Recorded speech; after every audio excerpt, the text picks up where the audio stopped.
Good evening. Welcome along. It is Inspire and Be Inspired. Coming to you live and direct on YouTube this evening. Thank you for being here. Today, my two guests are two of Birmingham's most famous sons. They are cherished exports, and it's going to be my pleasure to find out all about Mr. Phil Dockerty and Pete Goodin. Broadcasting live on YouTube. So I will say, as I always do, if you're with me live, then please do feel free to comment, ask the guys any question, let me know you're there. And when there's a break in the conversation, I will bring your comments up. Without further ado, let me introduce my two wonderful guests and say good evening to Mr. Phil Dockerty and Pete Goodin. How are you, gentlemen? Good evening, mate. Yeah, thanks for having us on. More than welcome, mate. More than welcome. And it's my absolute pleasure. Always a tentative start as we settle down and make sure that everything is working fine. Two guys who are definitely no strangers to having technical issues here and there. Oh yeah, we have them all the time. So we've known each other for some time, but this isn't about our relationship. This is about the accolades that you've achieved down the years. And I guess, as always, I'm sure you won't be offended when I say age before beauty. Let me say hi to Phil and welcome you along. Tell us exactly where you are as we talk this evening, mate. I'm sat in a room in my house, actually. So yeah, not so much an export. I'm still very much in Birmingham for my sins. Yeah, this is a room actually my wife does a lot of hairdressing in, so it's not really a studio. So I don't have my records behind. I need to be set up somewhere else to do that. No, it sounds the quintessential records behind is the shot I really needed. Well, you sound impeccable and you look wonderful. So thank you for taking time out. So Pete, below, do tell where you are, my friend.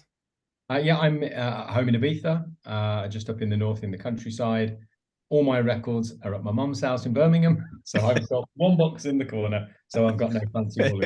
And you CD case behind you as well. You were definitely need more records in this. The monitors I've not plugged in. Well, I'm sure they've seen more than enough action down the years. Okay, so let's get to this. As you know, the topic of conversation is Brum as fuck. We are proud Brummies, and we are going to be celebrating everything that you've achieved in your hometown. We'll talk about some of your escapades out and about as well, and anything that crops up in between. So I'll start off with Phil. You began, well, actually, before you began DJing, tell us a little bit about yourself. You can be precise with the year you were born or roughly when you were born, and tell us about life growing up for you. What area are you from to begin?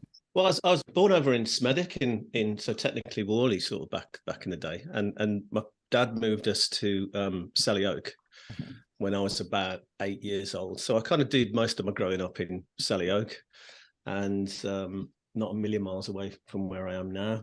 And I guess in terms of like getting into music, it was just, as we all do, you inherit your dad's records and then you start to figure out some bits for yourself. And me and my mates were big time into UB40, going to see them loads. And I think that opened up a lot of music through that, you know, some sort of like roots reggae and sort of early bits there, some mates were into, and then very much gravitating towards funk, soul, disco without really knowing why. You know, I can remember getting loads of grief for being into Michael Jackson when I was at school, and all my mates were into like tougher stuff and metal and stuff. I was just like, well, it's just a great record, and I like Quincy Jones, so shut up. But it was an education, you know. It was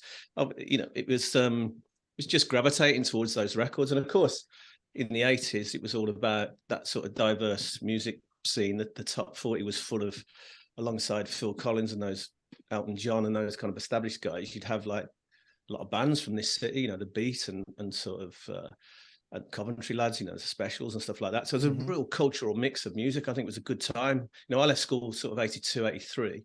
So it was a really interesting time to be sort of getting your sort of groove on in terms of adulthood and figuring out who you are. Well, and music is such a massive part for me. It is the same story time and time again. We hear from the late 60s, 70s kids. Music and fashion was very much what defined you back then. Very different to society now, stating the very obvious. So your path is extremely similar to my own. I think we're roughly of the same age. So Pete, I think we probably have a couple of years on you. What area are you from? More than a couple. No, just a couple. Not Come No, on. no, Not many. easy. I was born in 73. Okay. I remember distinctly hearing lots of ELO and Phil Collins, I think, in my dad's car, maybe going fishing to Welford near Stratford. That's kind of my first memories when I look back of hearing music. But I think it was 1980 when I was 7. I got a little cassette tape for Christmas, a cassette player, like a little handheld one. And I think I had Nick Kershaw's album, The Riddle, remember, Okay. and a Bon Jovi album. But so I liked music, but I wasn't obsessed with music. Okay. And then my sister gave me a cassette tape to listen to when I was doing my homework, which was about 1986, which was The House Sound of Chicago. Okay. And I heard Mr. Fingers, Can You Feel It? And what else? Marshall Jefferson. No, Music is the Key, Marshall Jefferson. All these, I mean, they were all on there, obviously, all the tracks from that era. And that blew my mind. I was then utterly obsessed. And PCRL, my sister listened to as well. So that became, I was too young to go out. So I wasn't, I was 13, 12 at this time. So for me, it was things my sister recorded on PCRL and maybe music she was feeding me because she was older. Mm-hmm. So that's how I got into music, basically. Wonderful. Okay, so I heard you say 73. I'm not sure if you mentioned what area you're actually from. Oh yeah, I was born in Solihull. Okay, yeah, that rings familiar. So Phil, how did you get into the big bad world of putting a piece of vinyl onto a turntable? That was a bit of a journey, I suppose. I first met you through radio, and I think radio is very much a big player for me. I just discovered radio when I was a kid, really. And for a long time, I thought that was something I wanted to head for. And I remember volunteering for hospital radio, thinking, yeah, this is a way in. But I kind of learned more on the technical side when I did that. And I think at the same time, I discovered, the pirates were out there and we were stumbling on some of those. And Tony Prince used to do a show late on, I think it was a Thursday night. It was on about midnight. And it was one of those classic sort of under the covers, listening to the radio at night. And he was doing this thing. It was all about mixing, really. I think he'd been out to New York a bit and was sort of celebrating Levan and those kind of the heritage of sort of 70s New York. And he'd start that subscription company, DMC, that started in about 83, I think, 84. And he got people like Alan Coulthard and Les Adams were doing these mixes. And I was just blown away at how you could put those records together. So long before I'd been anywhere near a club, I was listening to this. And at the same time, I think Robbie Vincent was on Radio 1 and Peter Powell used to do that evening show on Radio 1 and he'd have Froggy and Pete Tong coming in as alternate guests. There was a guy who was on Beacon 303, Mike Baker, I think his name was, in Wolverhampton. He had Tony DeVille on as a guest quite regularly early on in the early 80s. And so all this music was kind of emerging. And I just thought, this is what I like. And of course, like a lot of us, I got the Electro Sounds compilations, the Morgan Khan Street Sounds compilations. So I was fascinated with that and seeing clips of guys DJing, DJ culture coming out of New York, the graffiti stuff and the sort of classic image of the guy doing the block party. It was just completely blew me away. I was just so fascinated with that culture. And I just knew I wanted to get involved in that. I didn't know how I was going to do it. But I can remember literally starting to save up to buy some Technics turntables. I'm like, I want those turntables. What are they? And I think the first time we saw those in this country was probably Malcolm McLaren's Buffalo Girls record. On the cover of that was it was the Supreme Team, wasn't it? And there was some pictures of the GLI mixer and the Technics. I'm revealing my geeky side quite early on. I was just so fascinated with the gear, more than the fashion, more than anything else. It was just like, what do I need? What bits of gear do I need to get involved in this? This is really, really exciting. Amazing. Well, I've got a question for you. Before I do, I just want to draw reference to the people who are now commenting. Good evening. Thank you for letting me know you're there. Big Man Boy, respect. And also to Taz, they were helping me test out earlier. Craig Ward says, I remember seeing both of these legends back at Rosie's in Solihull every week. It's great to see what you've accomplished. And he gives you both a thumbs up. We send a lot of love out to Craig. And Cliff Williams says, good evening, as does Emily. She says she's loving the chat. Her big brother got her into house music early in the 90s. So before I come to, and keep the comments coming, guys, we love them. Thank you very much. Before I come to you, Pete, Phil, so you must have had the electronics kit at some point then as a young kid from Tandy. Oh, big time.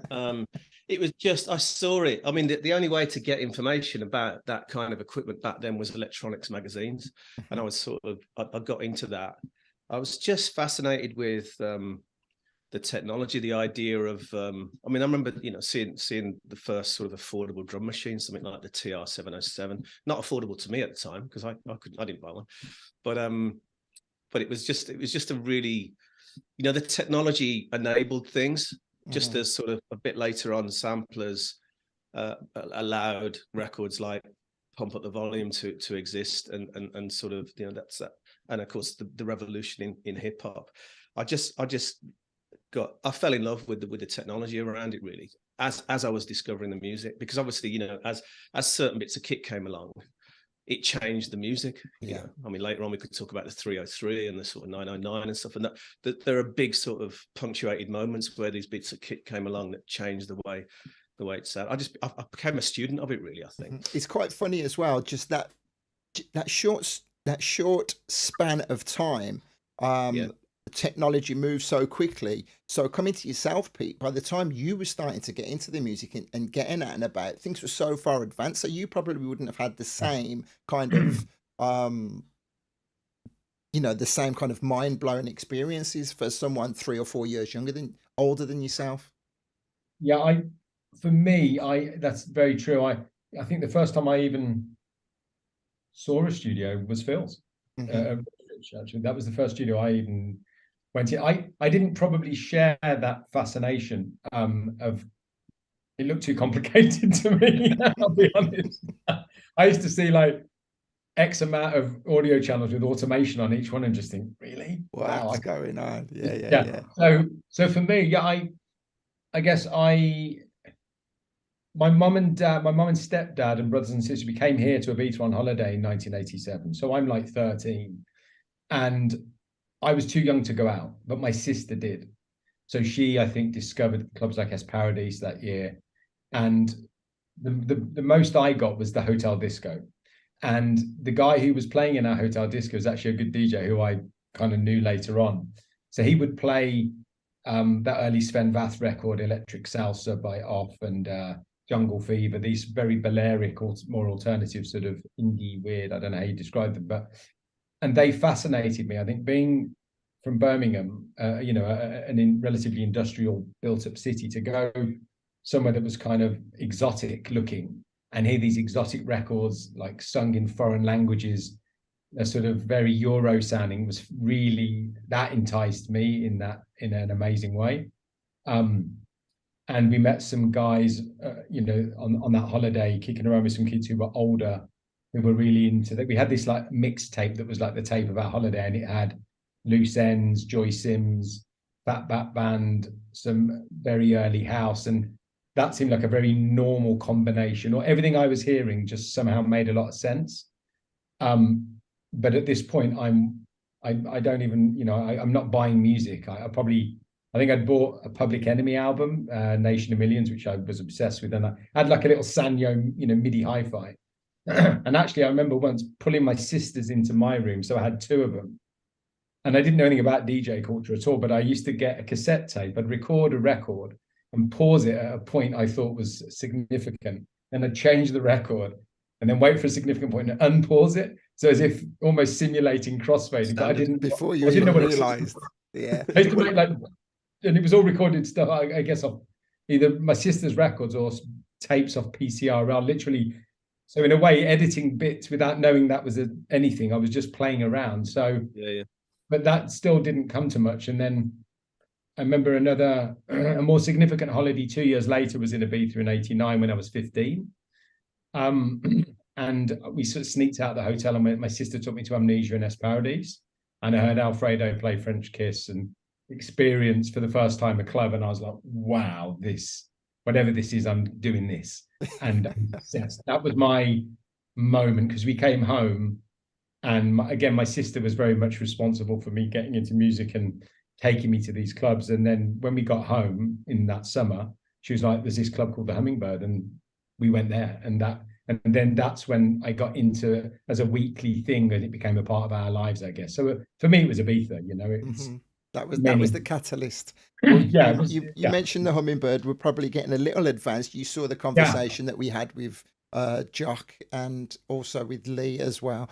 The guy is responsible for those great times, but that's going to take us probably forward before you were already involved in the music. You say we met in radio, Phil. Did you actually get involved? You wanted to do hospital radio. Did that actually come to much? I did. I worked at hospital radio as a presenter, and then I worked at BHBN, which was a network. They had 19 stations, and I kind of gravitated towards the technical side. I went and I kind of became a technical operator. I've done bits of radio. Do you remember Buzz FM? We did with me and Adam Presley did a show on Buzz FM for a while, which was interesting. And certainly a lot of the content we were making was finding its way onto radio. But I just moved more towards the sort of, I don't know, I wasn't a natural. I was more interested. I thought I was a presenter, but I was more interested in making the music and then eventually getting out into clubs and playing it. I mean, it's interesting hearing Pete talk because I didn't have that same sort of moment. Of course, 88, 89 was big for all of us in terms of, wow, look at where we are now. But I think when I got into DJing, and certainly the first couple of times I played in a club, I was saying this to Pete the other night, it wasn't a particularly cool thing to do. No. It was like, you know, you're the guy in the corner playing the tunes. With, sticky carpets. Yeah, it was that, you know. So, you know, I sort of cut my teeth DJing for Eddie Futural down there, you know, and Edwards, Boogies and Edwards. I mean, I made it my own. I developed a music policy unofficially and kind of built my little crowd, but it was very much accidental and very much, well, these are the records I think sound good. And, you know, and it wasn't, it didn't come with the same sort of kudos that it eventually gained. But in a way that was good because it was more innocent time. It was just like, I'm only doing this because I love it, you know. And Brian is commenting, he says, good evening. He has fond memories of Raphael's in Paradise, Paradise Parade, was it? Or Paradise Circus in the mid-90s, the golden era.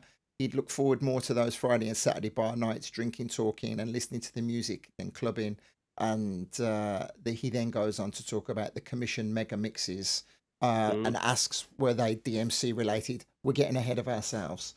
So, yeah, you know, those classic 80s times, Edwards number 7s, Edwards number 8s, boogies. This will be very Birmingham centric.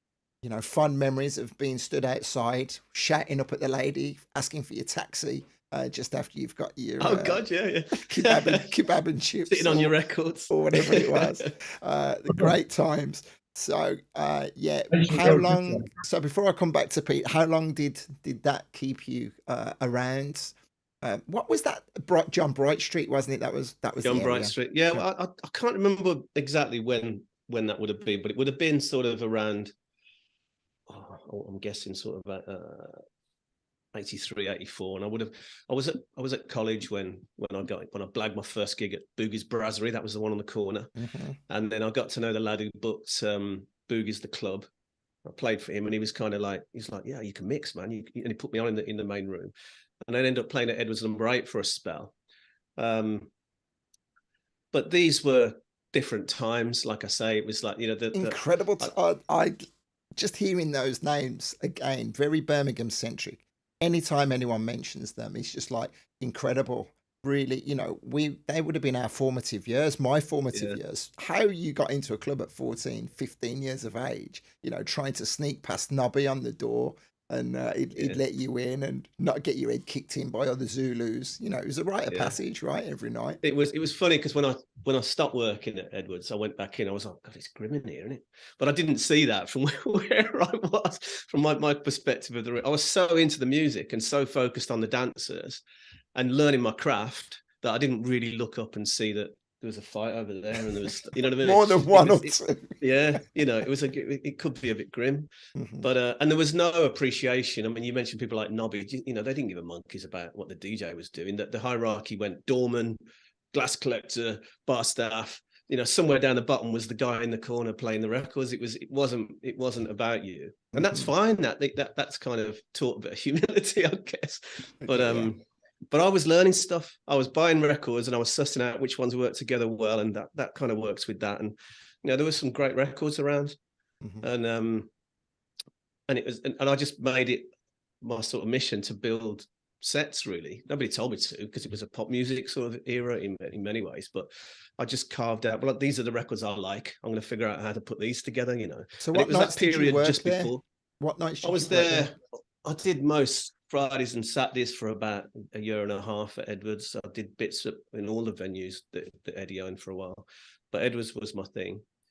All night long, you didn't share. No, it was. I mean, they were 5-hour sets, weren't they? 5.5-hour sets. But again, great. You do your own warm up. You play your main thing.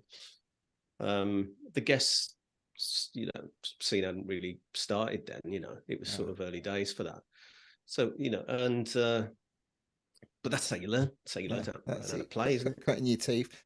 Two gentlemen saying hi. Mr. Richie Roberts. He says it's great to see everyone. Hello, mate. And Pete Sheriff says good evening, gents. So welcome along. Don't forget, guys, if you're watching, do feel free to leave a comment, and of course on the recording as well, let the guys know if you relate to any of their stories. Okay, Pete. So, I mean, I'm still keen to bring us up to the back end of the 80s and the 90s. So bear with me as we continue to grill Phil here. How does it progress for you then? I was school for a sec. We're all engrossed in this story, right? Well, I think I heard a mate of mine was at university in Manchester, and he came back with some Greg Wilson mixes. Greg used to do mixes on Piccadilly, so this is 82, 83 as well, I suppose. And that was another thing that was happening simultaneously. This idea that you could put music together like that. I remember he'd done a New Year's Eve, and he'd done a sort of best of 83 live in some club and recorded it. I was just like, wow. He's like built the tempo from sort of SOS Band, this sort of chuggy stuff, right the way through to, I don't know, whatever it was at the time, D-Train or something. And again, it was just, okay, I want to do that. I want to learn how to put something together that works at that level, that is as smooth as that. And DMC, of course, was happening, and we started. I joined DMC and started receiving their. If people don't know what DMC was, it was a subscription service for DJs, and you'd get albums that'd be vinyl and a little booklet that became Mixmag, and that would be mixes that you could play. So it might be a mega mix of a particular artist, and they put all their hits together, and you could sort of play that at a gig, or it might be, you know, what's happening at the moment, the current sort of funk records or whatever mixed together. So again, learning those was like an education. You'd play them and think, how have they done that? How has he looped that and got that to work with that? There was no YouTube. There was nothing you could Google. It was just listening and trying to figure out what tools they were using. And eventually, when you meet some of the guys who put those things together, asking them. I went on to enter, you know, the Technics DMC competition a bit later, sort of 86, 87. I got involved, a bit more confident to go out and enter that competition, which was all about cutting, really. But what the thing that happened that was significant for me is that I took part in that, and I'd written down how far I got today. I got to sort of second place in the heat, I think, the first time I entered. What year was that? 87. And although I didn't win, it was someone like Cutmaster Swift who went on, because he was really, you know, magical in terms of his turntablism. A couple of the judges did spot that what I was doing in terms of blending was working, and I got invited down to DMC studios in Slough to sort of get involved in and sort of learn the studio craft a bit more, which was when I was working with another guy, Adam Presdy, and together we formed the Commission. So we started doing some mixes as the Commission and getting bits on radio. I think we blagged a little bit on BRMB and stuff early doors. That's where Brian T says, tight and innovative, fat as fuck. With two PHs. Fat as fuck. Nice one, Brian. Okay. Yeah. So that was the sort of next little bit. And of course, that opened a few doors, because we got Jeff Young started playing our mixes quite a lot. And then when Pete Tong took over sort of late in '91, he actually called us up. And I'm jumping ahead a bit now. He called us up and said, I know Jeff plays your mixes. We want to formalize that. Would you guys be up for doing us a weekly mix? Because I've got the Friday night show and I'm doing this thing on a Sunday and I want to feature like a sort of half-hour mix. Are you up for doing it? We were like, yeah. So for quite a period of time, we were doing these regular Sunday mixes on Radio So, 1. in your own words, it was the precursor, really, for. Yeah, I mean, he then called and said, we're gonna keep that format going, but we're gonna get different guests in to do it, and we're gonna feature clubs and stuff. And it became the Essential Mix. So I invented the Essential Mix. There basically. you go. That's what I wanted to get out of your own words. I needed that soundbite. You'll be on the phone in a minute going, no, it didn't. So remind me, and I am coming to you, Pete. Remind me then, because I was a huge fan of Jeff Young back in the day, but the dates are very blurred for me. I recall that Jeff was on a Friday before Pete took over his show. Is that correct? Is my memory correct? That Friday night show was Jeff's show, Yeah. and it became Pete's show. And it was around the time that I think Matthew Bannister went into Radio 1 and he got rid of all the sort of, dinosaur DJs and started turning it around a little bit and put the focus on new music. And one of the changes that happened behind the scene, everyone talks about it being, Chris Moore's coming in, but behind the scenes was dance music had a massive influx of reinventing Radio 1, and obviously Pete Tong was at the helm of that. So it just coincided with us sort of being good enough really to put that sort of stuff together. Well, in 1991, the only reason that would have been able to happen was because of the foot soldiers like myself and Pete, week in, week out on those dance floors. Tell us about your Hummingbird memories, Pete. Making house music the phenomenon that it was. It's really interesting hearing, I guess, because when I came in to DJing and stuff, or even experiencing clubs, this sort of big thing that had happened that wasn't there that then emerged, I didn't know that it wasn't ever there. So for me, I came in and all these sort of big moments that you guys had, I didn't see them. So I just took it for granted that you could mix records. I didn't understand this huge breakthrough that had happened. So it's actually really interesting hearing it. But when we were going to the Hummingbird, then the the acid house movement, 89 into 90, when your sister took it there, because it was very early days, and in a very short period of time, you would have people on the dance floor in their acid smiley tops, and then the next week everyone's like proper football casual. It kind of, the scene changed really, really quickly, Yeah, again, I was never that much into the fashion side of it either. I mean, I think again, my sister would take us down to London and we'd buy these really baggy, jogging bottoms with 20-inch bottoms and kickers and hooded tops with purple logos on them, and so I guess it was like an earlier version of being a Gatecrasher kid, really, wasn't it? It was like a late 80s version of the same thing. And so we would go to 49ers for a drink and hear people, obviously I now know them, but I didn't at the time, but people like Nathan Gregory, who was a massive inspiration musically, because he would play, Lonnie Liston Smith expansions, Atmosphere, Dancing in Outer Space, Rock Creek Pop, the Blackbirds and Jackson Sisters, but mixed with early acid house. And Lee Fisher also played, I recall, as well. And then we go to the Hummingbird, and that for me, I mean, that was, it was incredible, because really, I mean, Amnesia in 1989 in Ibiza isn't like Ibiza today. It wasn't that busy. It wasn't, going to the Hummingbird was like, oh my God. Yeah. And, I was obsessively into the music, so you would know a lot of the records. I wasn't that aware of who the DJs were. I knew Jock played. Looking back, maybe I didn't know at the time, but John Slowey from Tempest, I know was playing. But I wasn't aware of who DJs were, probably, in the early part of that year. But it was incredible. And, records like, I guess, the remix of things like Strings of Life that came out in 87, Frankie Knuckles' Your Love, which actually missed my business studies GCSE final exam, because Don Christie's was where I used to buy a lot of my records, and I think he was getting, it was Summit actually, was where I got it from. So Frenchy said he'd save me a copy. And to me, it was do my business studies exam or buy Frankie Knuckles' Your Love. So obviously there was no choice. Wow. I have a nice story about that, because many years later I got to know Frankie well, and my mom was at Mambo, and Frankie came in, and I said, "Mom, this is the guy who." So oh, then you're the fella. I had a chat with my mum for about half an hour and signed my copy, which I had there, which is funny. But yeah, so it was like incredible, like unity of the people who were there. And again, I wasn't aware of, I guess, what had happened before, you know, more segregated thing with football violence, and I didn't know anything about it. All I knew was this amazing togetherness, this unbelievable atmosphere.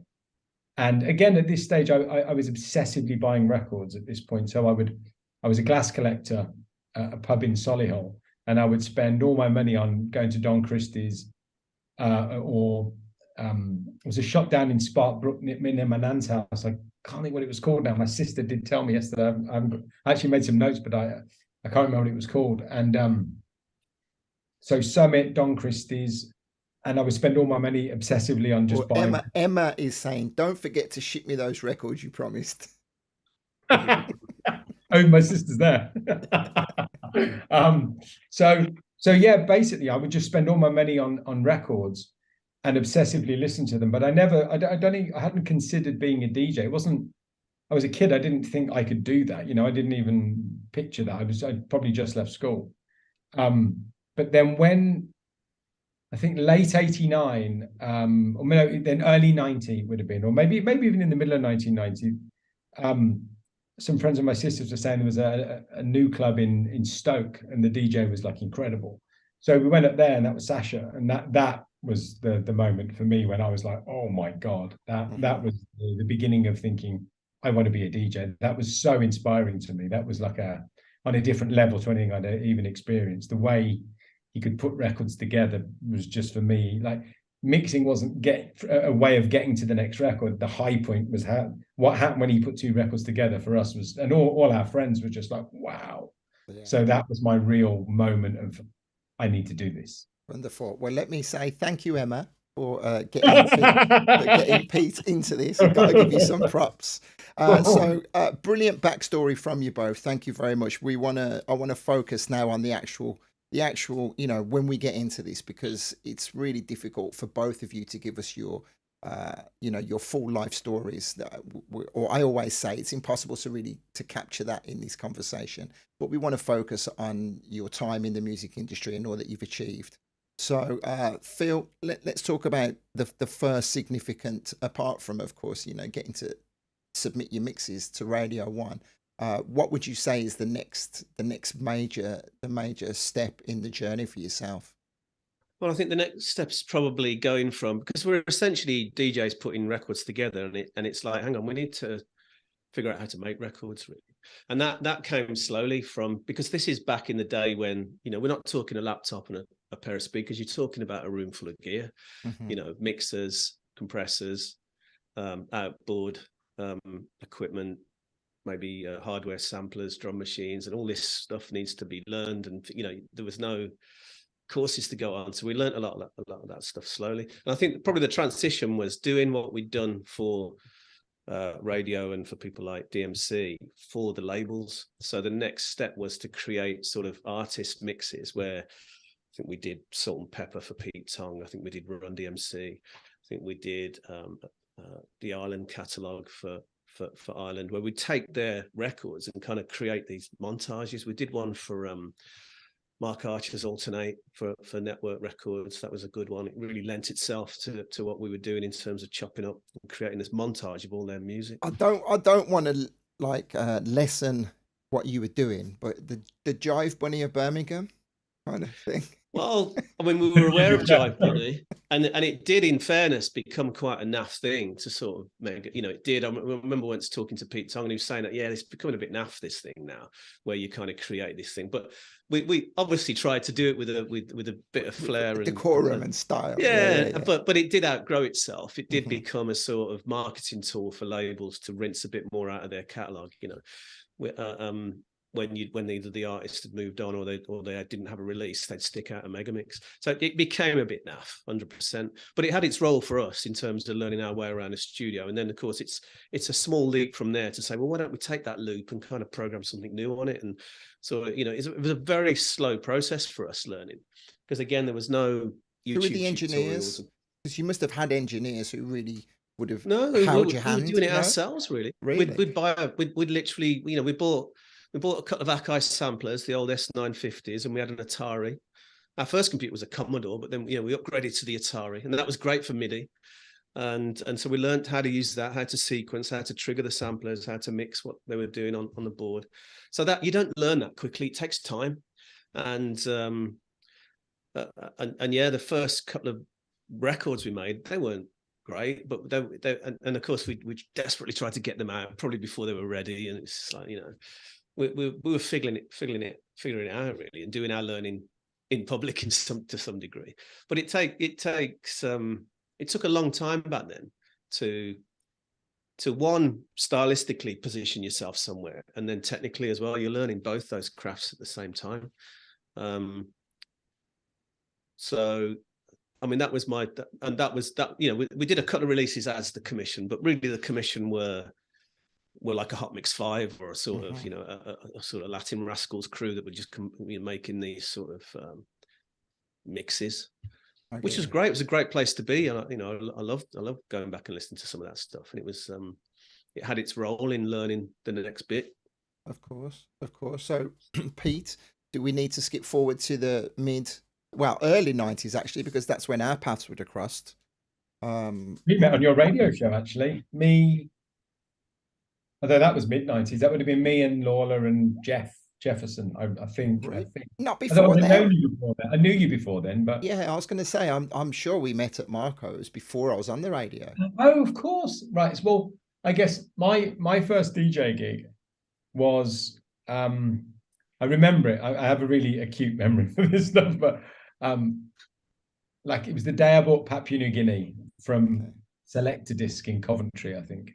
It was New Year, Christmas Eve, and it was me, Lawler, our friend Wash, another guy called Mark Armstrong, and another guy called Mark. And he had a sound system, and we set up in the function room of a pub in Borsal Common and played to about 10 of our friends. I think there were belt drive, there was no pitch controls, and there I was pretending to be Sasha playing a cappellas, probably really badly out of time over everything. Like a precursor to Crazy Daisies kind of thing. Basically. So for me, that was the first gig, and we did it a few times. And then I think 1992 started, and a friend of mine, Greg, who lived in a little village called Knoll near Solihull, I think his mate said that the DJ in the wine bar's cancelled tonight. Do you know a DJ? And Greg said, look, my mate's not a DJ, but he's got a load of records and we like those records. So if he can come and play them, that'll be great. So I hired a sound system from this guy in Coventry. I would drive there, come back, set it up, play for 6 hours, take it back down, drive it back to Coventry. And I used to cost me a tenner more than I got paid. And I loved it. A full labour of love.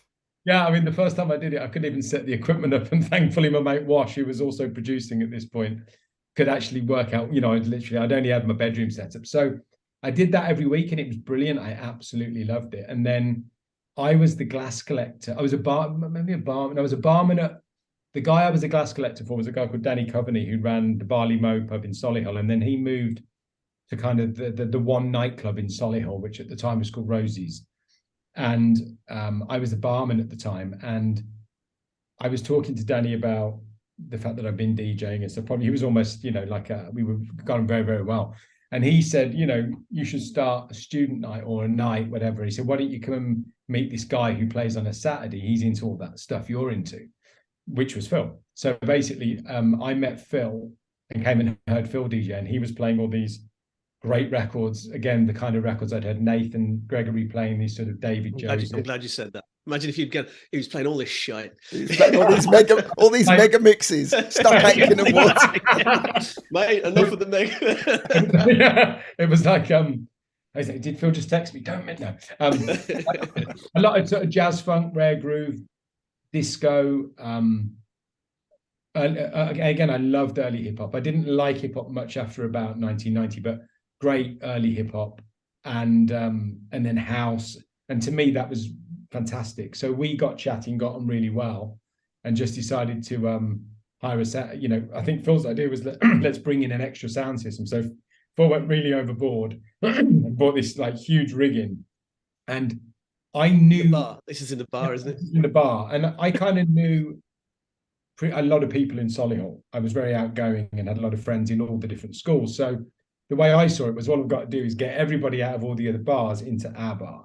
And within about a month, it was rammed, like 500 people every week. So, and me and Phil would just share the DJing. And then from there, we just sort of, you know, there was a club upstairs that held about 400, and there was a big room that held about 800. So we were like, well, let's book a DJ. So we booked a DJ.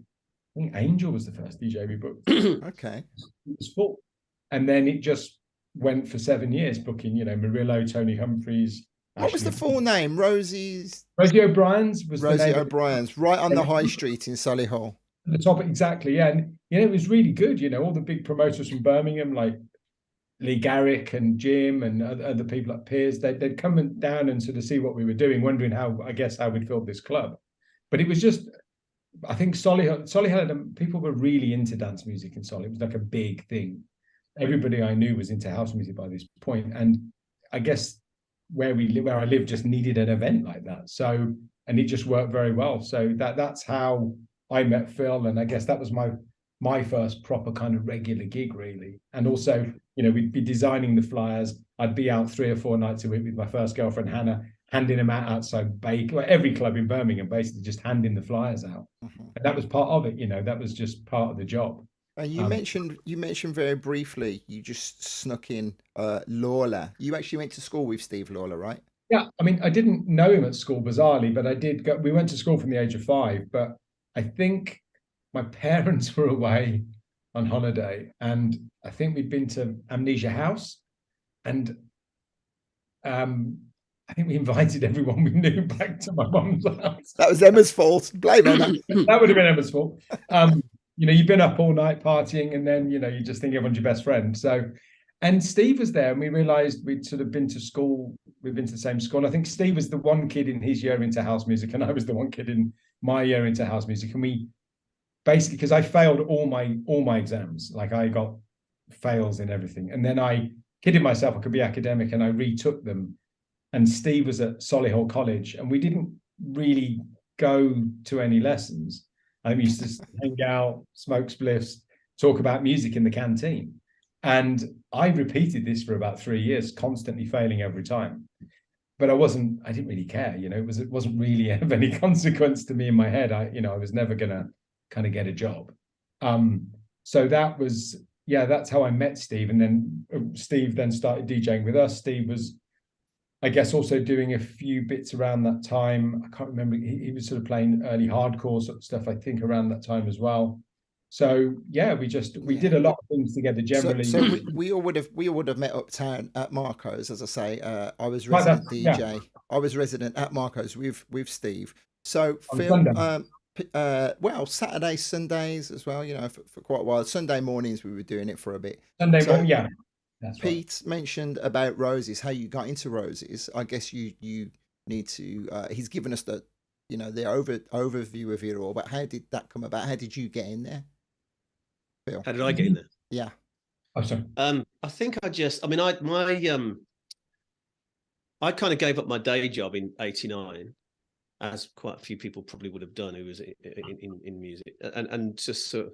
But I was at the time working in corporate clubs, really. I mean, I was resident at Pagoda Park then, but luckily there was another guy there who did this sort of hen party stuff, and I was able to go on and play house music sets. It was that time, you know. So they were embracing it a bit, but that was a big old corporate leisure firm. It was never going to be a proper thing. And it was still shirt. You still had to have your shirt and tie on to get in there. It was still very much a nightclub. Yeah. It was very much of that era, you know, late sort of, you know what it was like in the 80s in those places. My mate, the other half of the commission, was resident at Powerhouse, Adam.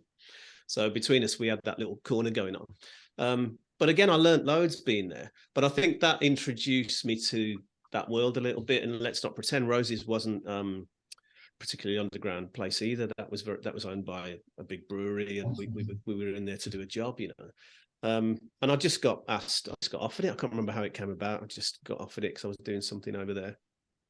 And a couple of mates of mine said, "Oh, that stuff you play, it'll never work there." And I was like, "Oh, okay." And but Danny, bless him, he was quite forward thinking in terms of just letting it happen, and he could see that there was a demand for it. So whereas traditionally it was quite a sort of safe, I don't know how you describe a place like that now, that sort of high street club, it for on some nights we were able to very much go. And of course, a bit later on, we were all playing a bit of this and a bit of that, but there was a moment where we kind of went house, wasn't there? There was a moment where we said, well, we play house now. Let's get on with it. And from opening until closing, it was pretty much a house music thing. And so it was an unlikely spot for it to come about. And that night was first and foremost a student night, but with me and Pete's involvement, it became very much led by dance music. It could equally have been with other people running it. It could have been an indie thing, or it could have been something else. But I think Pete was very instrumental in identifying that there was a crowd that were into what we proposed we did. I mean, I'm certainly not a promoter, and without Pete's involvement, getting people along, it might not have worked as well as it did. But it was just a nice right place, right time sort of situation, really. That's great. Clifford Williams says, I remember driving down to Rosie O'Brien's. Some great nights were in there. And then a young gentleman by the name of Jeff Jefferson pops in and says, good evening, gentlemen. Okay, so I think it's not unfair to say, Phil, in the midst of all this, while you were doing amazing things yourself, you never became, in those early days, you never became sort of like the headline DJ in the big clubs that were sprouting up in town. You know, I think Miss Moneypenny's had actually was going by then, Stirrumer was going, Wobble, things like that. You never really got to guest at those places. You were forging your own path sort of away from it, right? Yeah, we were chatting about this tonight, actually, me and Pete, and I think to some degree, I mean, I was obviously very aware of those things, but I was also DJing for a living. So I had to be, if I didn't have that, that meant that I couldn't go to those places. So unless I got booked, I weren't going. And I wasn't going because I was busy DJing somewhere else. I was a jobbing DJ in that respect, you know, by choice, but it meant that I couldn't sort of cultivate friendships or break into some of those things. And they were quite established as well. I think I realized, and because the next thing I did was start a label, Urban Hero. And I realized that my route to any kind of success was going to come through a different route. I'm not a natural promoter, so it was like let's do it through the music. Let's hustle to get to build a following around a label and a project that's recording based. Did you create the label and then Alex came along, or did Alex come along and then you create the label? So we ended up working, and we need to actually clarify who I'm talking about as well, in case people. Yeah, Alex Tepper's my partner in what became Futureshock. He's an extremely talented guy, still is, and still very much sort of actively involved. He was working as an engineer on various sessions in a studio in Selly Oak called Rich Bitch, not the most PC name these days, but it was very much a rock studio. So he got lots of great experience around, you know, miking up drum kits and sort of recording vocals and things. And me and Adam kind of landed there. We hired an office and a studio, and we were based there for about 10 years. One of the first things we did was set up a label, and we didn't work weekends because we'd be out DJing. And I remember literally saying to him, listen, our studio is not in use at the weekend. If you want to like go in there and do stuff. And a couple of Mondays I turned up, I was like, wow, he was doing some really good stuff. So it was the natural thing for him to get involved in the label. So he started off, we signed a few of his bits and then sort of made him a full partner in the label, really. And off we went. And that whole story was make a record, decide what we're going to call it. We had 6 or 7 different artists, one of them being ex-president's Diamond Rings, which was quite a big record on the sort of garage scene. Because around at the time it was very much based on Alex's first story would be coming into our studio and seeing me and Adam there with a desk labeled with 25 Todd Terry samples, you know, Todd kick, Todd snare, Todd tone, Todd bass. He'd be like, what are you doing? Why don't you just get Todd? We're like, well, we're trying to be Todd, you know. It's like, tonight, Matthew, we're going to be Todd Terry. But that's how we learn, from copying the greats, really. That's how you learn. And then eventually you inject your own sort of originality, don't you? So that was what we did then.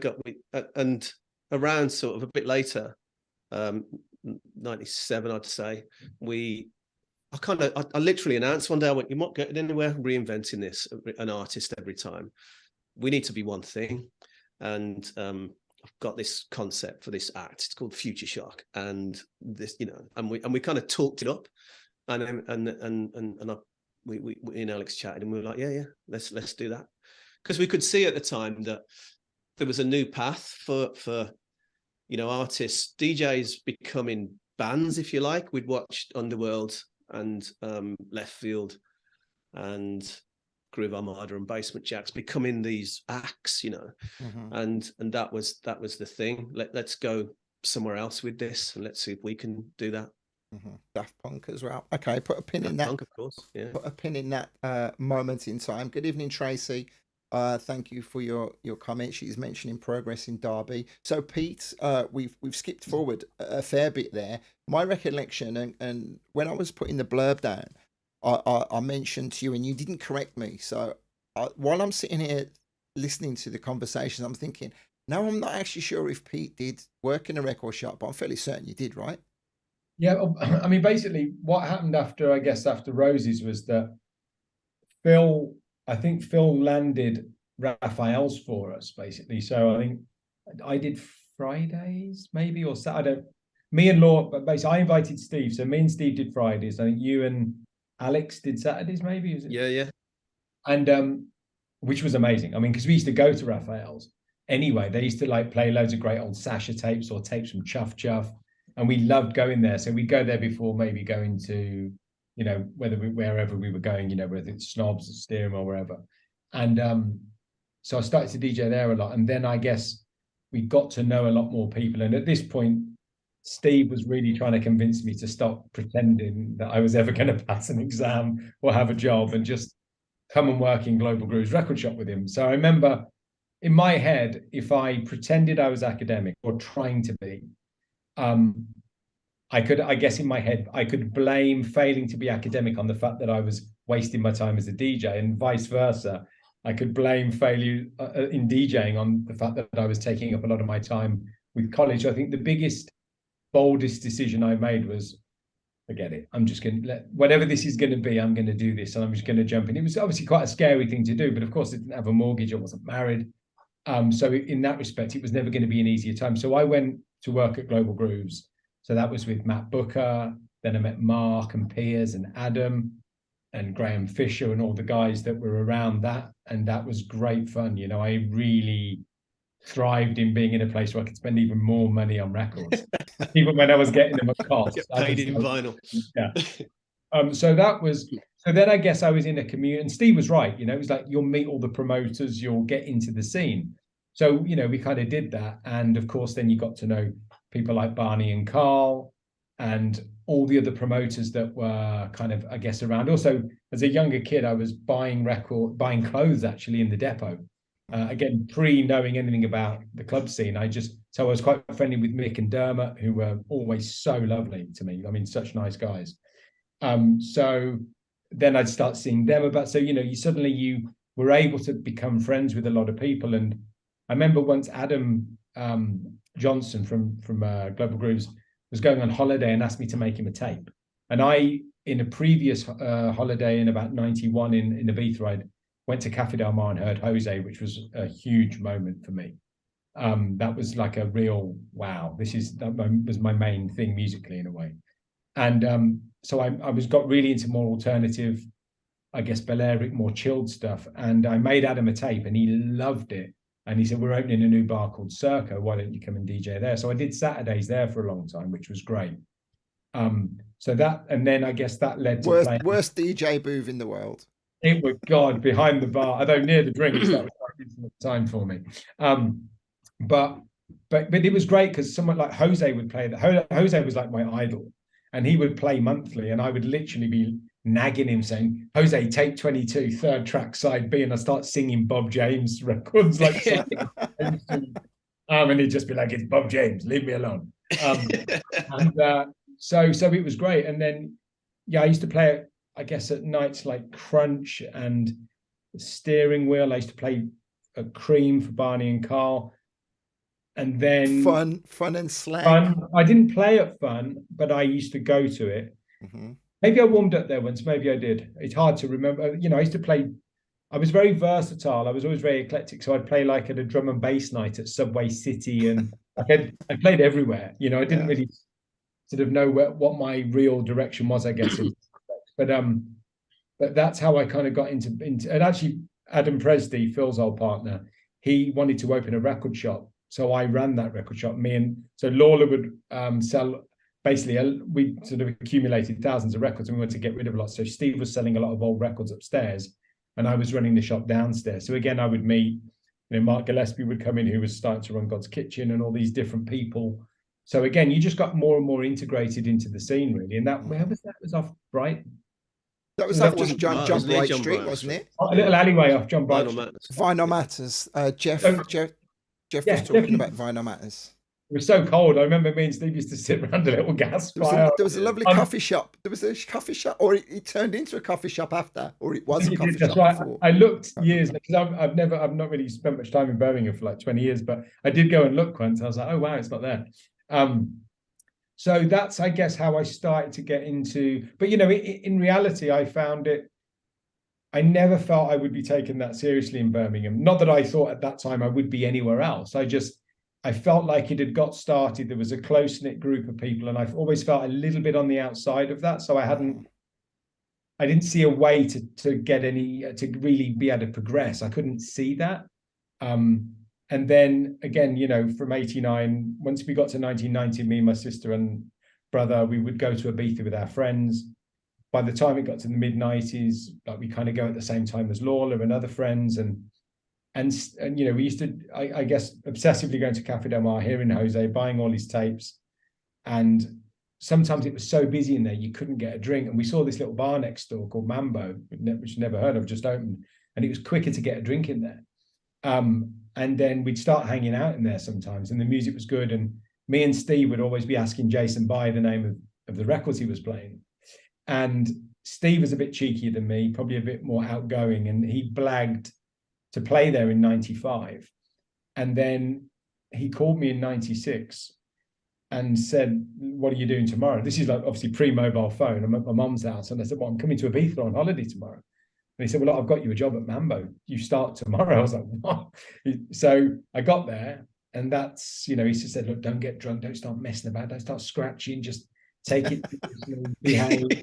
Because I get really drunk. I'm standing on the desk, scratching every record, and got the job and kept it for a couple of decades, basically. But incredible. That's, I wouldn't say I did that much in Birmingham. It got me started. But it wasn't, I don't know if it was a career as such at that point. I remember, I have very fond memories because yourself and I weren't so close. We communicated, like, as you say, bringing you on the radio and whatever. But Steve and I used to talk a hell of a lot with him being resident with myself. And I remember sitting on one of the legendary sofas in there and him talking about his frustration at the music that he wanted, because it was getting to that point where the music was not so much commercial, but there was more of like a comedic edge at certain venues at times. And yourself and Steve were very much underground, and it was like, okay, we've probably outgrown Birmingham now. I think in hindsight, that is exactly what happened. Would you say? Yeah, I think, there wasn't a market. I mean, I was really inspired by, I guess, after 91, we were such big Sasha fans, like everybody in Solihull was. The Renaissance Home. So Steve arranged like a coach, and a load of us went up there, and that was really incredible. And I dreamed of playing at that club. That would be like, how could I ever get to play here? So we were into, I guess, what would have been those sort of early Morales Red Zone dubs, and I guess early Progressive House Guerrilla records. That I was really into that. That was the club sound that I was into, and that didn't really exist that much in Birmingham. I don't to my recollection. Not so much. So Brian T is still listening, and he says, Pete, did you used to scratch Blue Boy Remember Me about a year before it broke at Raphael's? Probably, yeah, yeah. I mean, I have a really Yeah. amazing memory. I remember doing it. Yeah. Great. Okay, Phil. So let's roll back to where we got to in your part of the story. Running concurrently to all of this, Urban Hero, Hero launched, and Futureshock is born, and by this time you've created quite a few good connections in the industry, right? Yeah, I mean, I think that running that label just became a sort of day-to-day passion, really. That figuring out the music industry, how does it work? How do you sign records? You know, we got these offer from a compilation here. How does that work? You know, just sussing it out as we went along. You know, because putting records out is a kind of slow, messy old business, really. It was all vinyl back then, of course. You know, timelines and sort of working it out. But you could make money. You could, if you ran it well and you watch your costs, you could just sit there in your own little cottage firm and do it. So by the time we got to sort of inventing Futureshock and then becoming a bit more focused on the thing, I think we're just very sure what we wanted to do musically then. Myself and Alex agreed that the big sound at the time, we appreciated Sasha, Digweed and the progressive thing, but we always thought that when those records kicked in from these beautiful euphoric moments, that the drums were very lacking and it was very sort of kind of European sounding, and we just thought, why can't the drums come in and be like fat, like some old Strictly record, you know? And we that was the sort of manifesto, really. Let's take the electronics and the sort of the programming of some of those records and the emotion and fuse that with what we love about sort of US house and techno, and sort of, you know, put them together. I mean, the closest we could find were people like Deep Dish. Deep Dish were doing that to some extent, and some of Tenaglia's mixes and bits of techno that we liked. And so it was side by side, developing a bit of a sound and also figuring out how to DJ with that sound. I'd heard, we'd all heard people like Danny Tenaglia slowing down techno records and playing them in a sort of house set, and how it made it sound really sort of unidentifiable as this sort of weird, what is that, you know? So it was techno, but at a house tempo, that the kind of first incarnation of tech house. And so we knew where it was going to live. And, you know, I said before that our focus was all about making records and knowing that was going to be our route to any kind of success. We probably over-engineered that, because I literally had a phone call one day from, two really significant phone calls. One was from Terry Farley at Junior Boy's Own, who said, actually it was somebody who worked with Terry Farley, but it was via Terry Farley, and said, that record you just put out on Urban Hero, that Mars Attacks Dancing, love that. Terry's battering it. They're all playing it down here. Okay, cool. And followed by another call a couple of days later saying, you guys got management, because we want to manage you. So that was an important one. And then the other call was Amy Thompson, who was married to Darren Emerson at the time. And she said, when are you guys going to do some DJing? Because you've put a few records out, you've done a few remixes here and there. And we were like, okay, well, do you think you could get us gigs? And she was like, yeah. And like literally the first 3 gigs she found us were like Renaissance, Cream, Ministry. We went straight in at that level, because we'd sort of over-engineered the build, really. I'd somehow got a contact in Rob DeStefano, who ran Tribal and that Twisted label. And we'd done a remix for him on a Club 69 record. We'd done a couple of other bits. And we literally just had a moment where the phone just started ringing, remixes. And because we were now being looked after by Junior, that meant we could do Underworld. They had relationships with Chemical Brothers, and we were getting these really big hitters in. Completely random. What were Chemical Brothers called before they were called Chemical Brothers? Dust Brothers for their first, that was it. For their first album. And there's an American act called the Dust Brothers. So which is why their album was Exit Planet Dust. That's why they went on to leave that name behind. Sorry, carry on. And so that those because they were big profile things, and it meant, you know, we instantly had an interest in a DJ thing. So did that make you feel good? Did it make you feel, I mean, you probably never doubted yourself as a DJ anyway.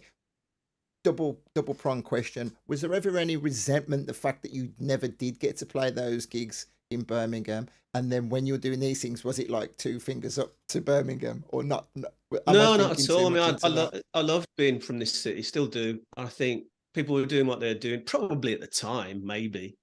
One, you know, played Money Pennies once, did a bit of this and a bit of that, and obviously was respectful of the guys. But I think it was just a different route for me. You've got to get taken seriously out of your hometown. Yeah, it's kind of like you have to go back at home. Yeah, I'm sure there were a couple of raised eyebrows going, "What the fuck? What?" You know.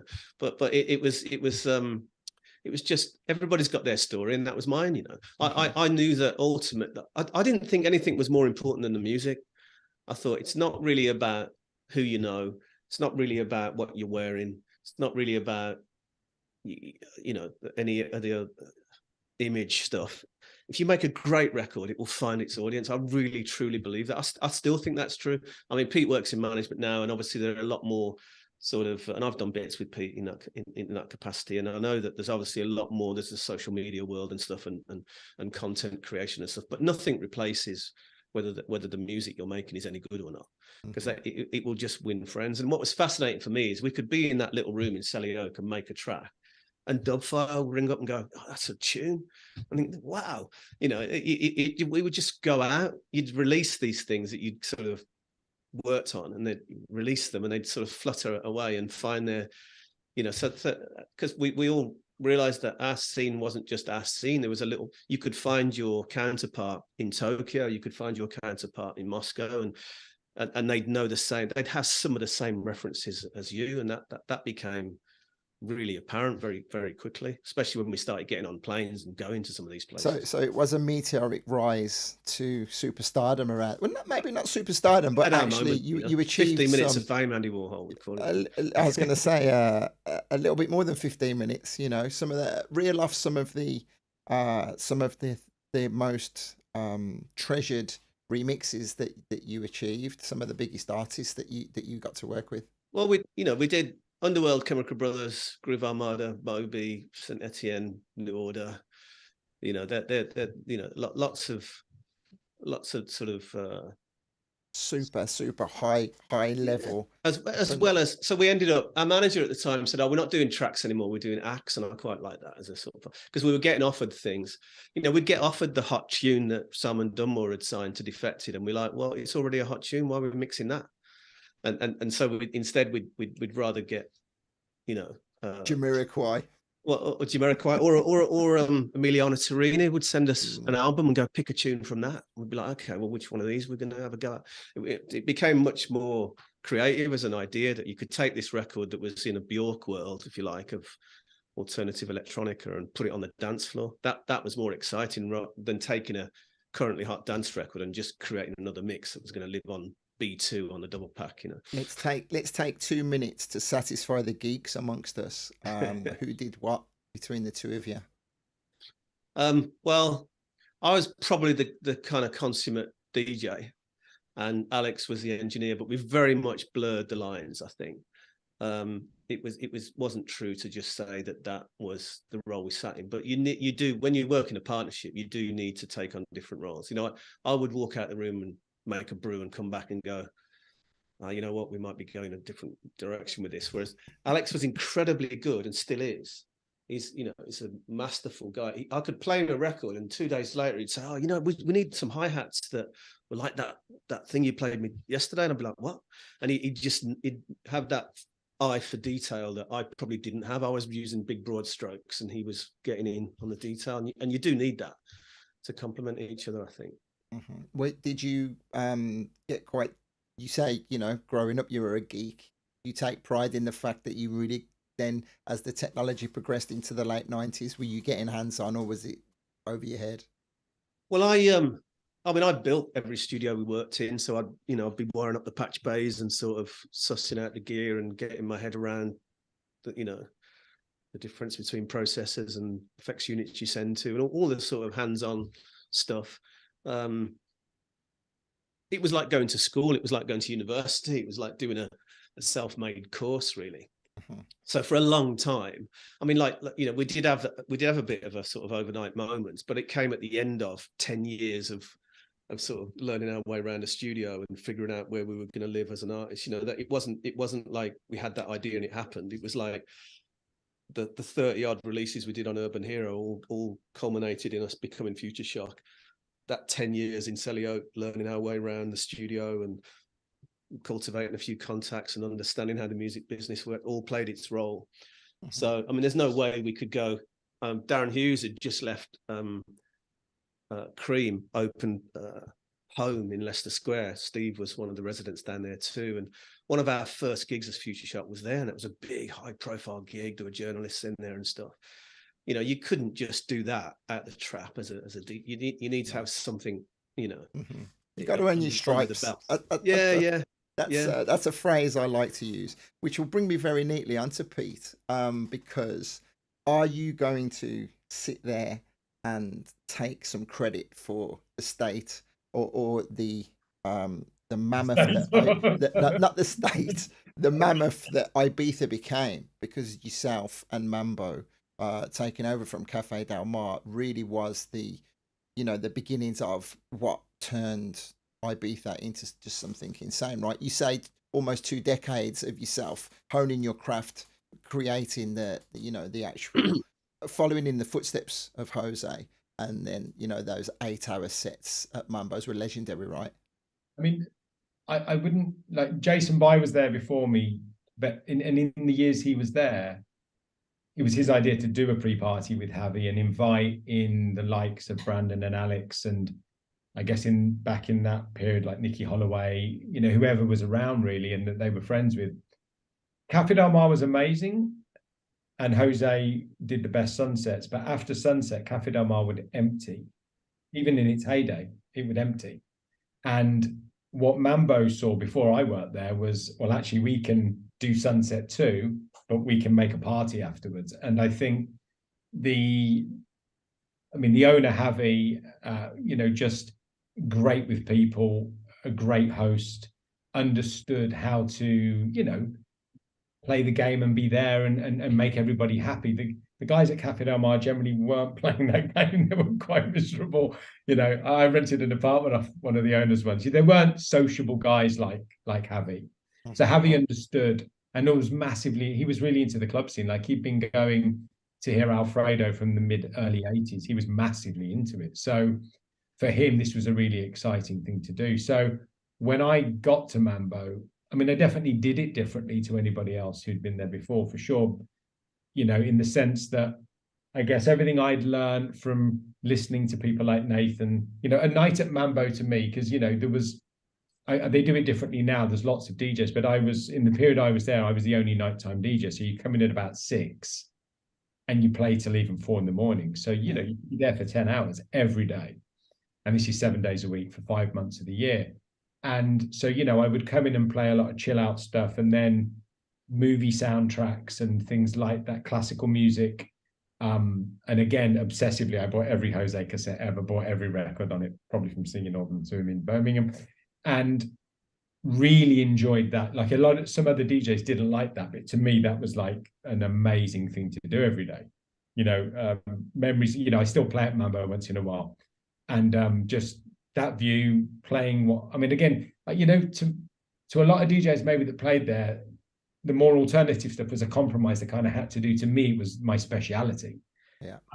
So, and then as the sunset would end, and it was a different era then, you'd play those sort of mid-tempo-y records for quite a long time. And then as the sky would be getting dark, but still kind of lit up around the sort of horizon, I'd be playing a lot of very atmospheric deep house, like Paper Moon, 51 Days. And a lot of stuff. Again, Nathan Gregory would sell me out the back at Network Records down in Digbeth. He would really had a great ear. So, a lot of those early Derek Carter, Sound Patrol records, those kind of things. Louis Osborne, actually, he was a good friend, used to sell me a lot of records as well at Hard to Find, and had amazing taste. I actually talked him into coming to join me in '98, in fact, at Mambo. So I had great people in Birmingham helping me get great records. So, and then, then you'd have a guest come on. So like every Monday, it might be Roger Sanchez, and Tuesdays might be Frankie Knuckles and David Morales, and then Wednesday would be Murillo, and, you know, just deep dish on a Thursday, whatever. Every night was the world's biggest DJ. So from being in Birmingham and not really being able to see even a career was possible, suddenly I knew these people that were these legends that you never imagined you'd even meet. You started to become friends with all these people over time. I was never someone who forced a relationship. I never tried to be anybody's friend. I just took a long time to naturally get to know people, because it just felt more comfortable. So that, and then towards the guests would go on for an hour or so, and then I'd go back on. But then towards the end of the night, I'd get those sort of jazz funk records and old soul records out, and I'd play different. And I'd even put a bit of Frank Sinatra on. I remember once Frankie and his boyfriend were waltzing around Mambo while I was playing Come Fly With Me or something. It was great. So I played a little bit of everything. I just played good music as I saw it. Mambo was a place where I could, you know, the thing is, as a manager now, it's like you've got to be in a lane. I couldn't be in a lane, and Mambo allowed me not to be. And my people, hearing people like Jose and Alfredo, they weren't in a lane. They just played eclectic, you know, what would be considered Balearic as a style of music. That was what I was into. I wanted to play a bit of everything. So that's what I did. And Mambo, over 10 hours, you know, I look forward every day to playing there. It was never like, oh God, another 10 hours. And I'd go out. You know, became legendary. You say about Balearic, can't mention the word Balearic and not say hi to Dean Smith, who's watching. He says, nice to see you guys sharing your stories. And also I say hi to Jimmy. So truly enthralling stuff. Eventually you would get to represent Mambo around the world, right? Because for a long time you would never leave there, and then all of a sudden it was like, okay, now you're starting to travel a lot. What happened, I guess, was Neil Rushton, another Birmingham story. So Neil did the first Mambo album with us. It was with Paul Taylor, who went on to own Retro. So Paul and Neil came in one day and they played, and it was incredible. Just old discos. I've still got all the tapes, actually. And Neil was great, and obviously we had a shared history of being from Birmingham, and we ended up doing the first Mambo album ever. And we did one with them, but then the year after, it was like 97, was with Caroline Prothero from she was VC. At the time, VC Recording. So we did, you know, so I guess for years I was the only person doing the Mambo compilation. So we were with Universal, we were with React, we were with Sony. You know, we kind of defected. You know, we went around everywhere really. We did them with lots of people. So I guess, and again, I loved doing that. You know, I guess I'd watched Jose do his, and I really enjoyed that process. And then what happened to me, which I guess was significant, was I started seeing the big promoters who I recognized on site. You know, Renaissance was a big influence to me. And I remember when growing up in Solihull, Steve got his break at Cream through Darren Hughes. I remember he called him in our record shop once and offered him a job, and his life kind of changed overnight. And another friend of ours, Claire, got a job. She was called DJ Heaven. She got a job at Ministry. So I always saw that the only club left was Renaissance. And I remember swimming in the gym every day thinking, how am I going to get a job at Renaissance? How am I going to get a job at Renaissance? Like obsessively, how am I going to do it? And then one day Jeff Oakes walked in, who obviously I didn't know at the time. And I thought, right, how can I get Jeff's attention? So I went through my records, thought, right, I'm going to play that. And it was High Bias, Drive It Home. It was on Big Shot. Something that came out in about 89. And he just came over and went, oh my God, I've only ever heard Sasha play this. Who are you? And I was like, he told him my name, and I was like, haha, that worked. And then this kind of kept happening because Frankie Knuckles came in maybe the first time I met Frankie, and he was just stood and watched me play for about an hour. And then when they all left, Jeff's wife came back in and said, oh, what's your name? Frankie's asking about you. Have you got any tapes? So I gave her about 8 tapes. And then it happened the week after with Danny Rampling. And then a friend of mine, Brett, who was working at Renaissance, was playing one of my tapes around the pool. And Jeff heard him and went, this tape's great. Who's this? And he said, oh, it's a guy called Pete Gooding. And he was like, bloody hell. Like, not escaping. Yeah, I got very lucky, and Jeff kept hearing my name. So he came up to me at the end of that year and said, look, do you want to be our resident? You could do compilations. You could play around the world. We've got this club in London, The Cross. You could be resident there.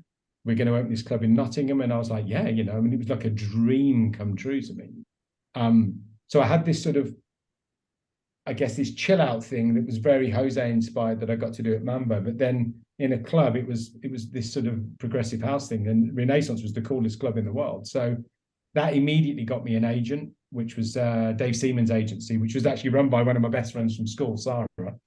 So I was suddenly on the same agency as Timo Maas, Dave Seaman, all these other people. And, you know, I got to play in nearly 100 countries, like relentlessly for like 20 years. So that took me around the world, really, I think, initially. And then obviously Mambo just grew and overtook Cafe Del Mar and then Pete Tong started doing the radio show. So I would interviewed on Pete's show and get essential mixes. And, you know, again, there was got a funny memory. I think somebody maybe let Danny Rampling down, a guest, and me and Louis Osborne got asked. We were just there, but we'd been drinking all day. I think Louis had been drinking with Sean Ryder for about 12 hours. So we were not in a good state. And we went live on Radio 1. This was my first interview on Radio 1. And Louis was really, really drunk. Danny was asking him a question. He hadn't even realised Danny had asked him a question. I was like, Louis! And then when it came to me, I put a record on and I knocked the needle and just watched it bounce across it was like the longest 3 seconds of my life. It was, oh my God. But yeah, they were just great fun days. And I was in a place where a lot of opportunities fell in my lap. I was in the right place at the right time. You know, a lot of Mambo was a real meeting point in that early time. The key people in the scene, you know, you look around, Carl Cox would be over there, the guys from Cream, everybody was somebody at that point. Well, I'm gonna bring you back to Mambo in 2023 in a little while. Let's go back to Phil while he's listening to that story.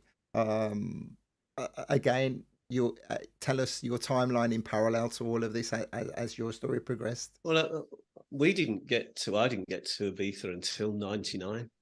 But obviously being friends with Pete, first place we headed for was Mambo. And in fact, we stayed in the apartment above, which was interesting. But that, as Pete says, it was very much, you know, we'd done some stuff by the time we got there, so we were able to meet people who knew who we were, which was nice. And and people take you. They take you more seriously, don't they? When you it was lovely, you know. There's DJ Sneak or there's Dennis and Agli, and you'd be like, oh man, I've been playing that thing, and the intro was brief and instantly sort of nice because they knew your music. It really did open doors if somebody was genuinely into what you'd created, you know. And of course it was just it was an inspiring place to go and just sort of see that. And of course we blagged a little set at Mambo. I think we played for an hour or something. But it was so 99 we were just breaking through then in terms of getting offers and things. I mean, the next thing we probably did was start another label. We closed Urban Hero by now, and we started a label called Fuju that we partnered with Junior Boy's Own, so it's Futureshock Junior Boy's Own, the most inspired name of all, Fuju. And we'd signed. We were kind of running parallel at the time with Peace Division, those guys, and we were doing a lot of the same gigs because musically there was a bit of a sort of trance was huge in the main room at Cream and things, and obviously Gatecrasher was doing it. There became a sort of space that lived either in another room at those clubs or early. I mean, one of the best sets I ever played, I actually did it on my own. It was a Futureshock thing where I played on my own, was playing before Tiesto at Gatecrasher in Sheffield. It was just that, you know, they knew that he was going to come on and do what he did. And this, you know, Tiesto wasn't the huge phenomenon he became, but he was on the way.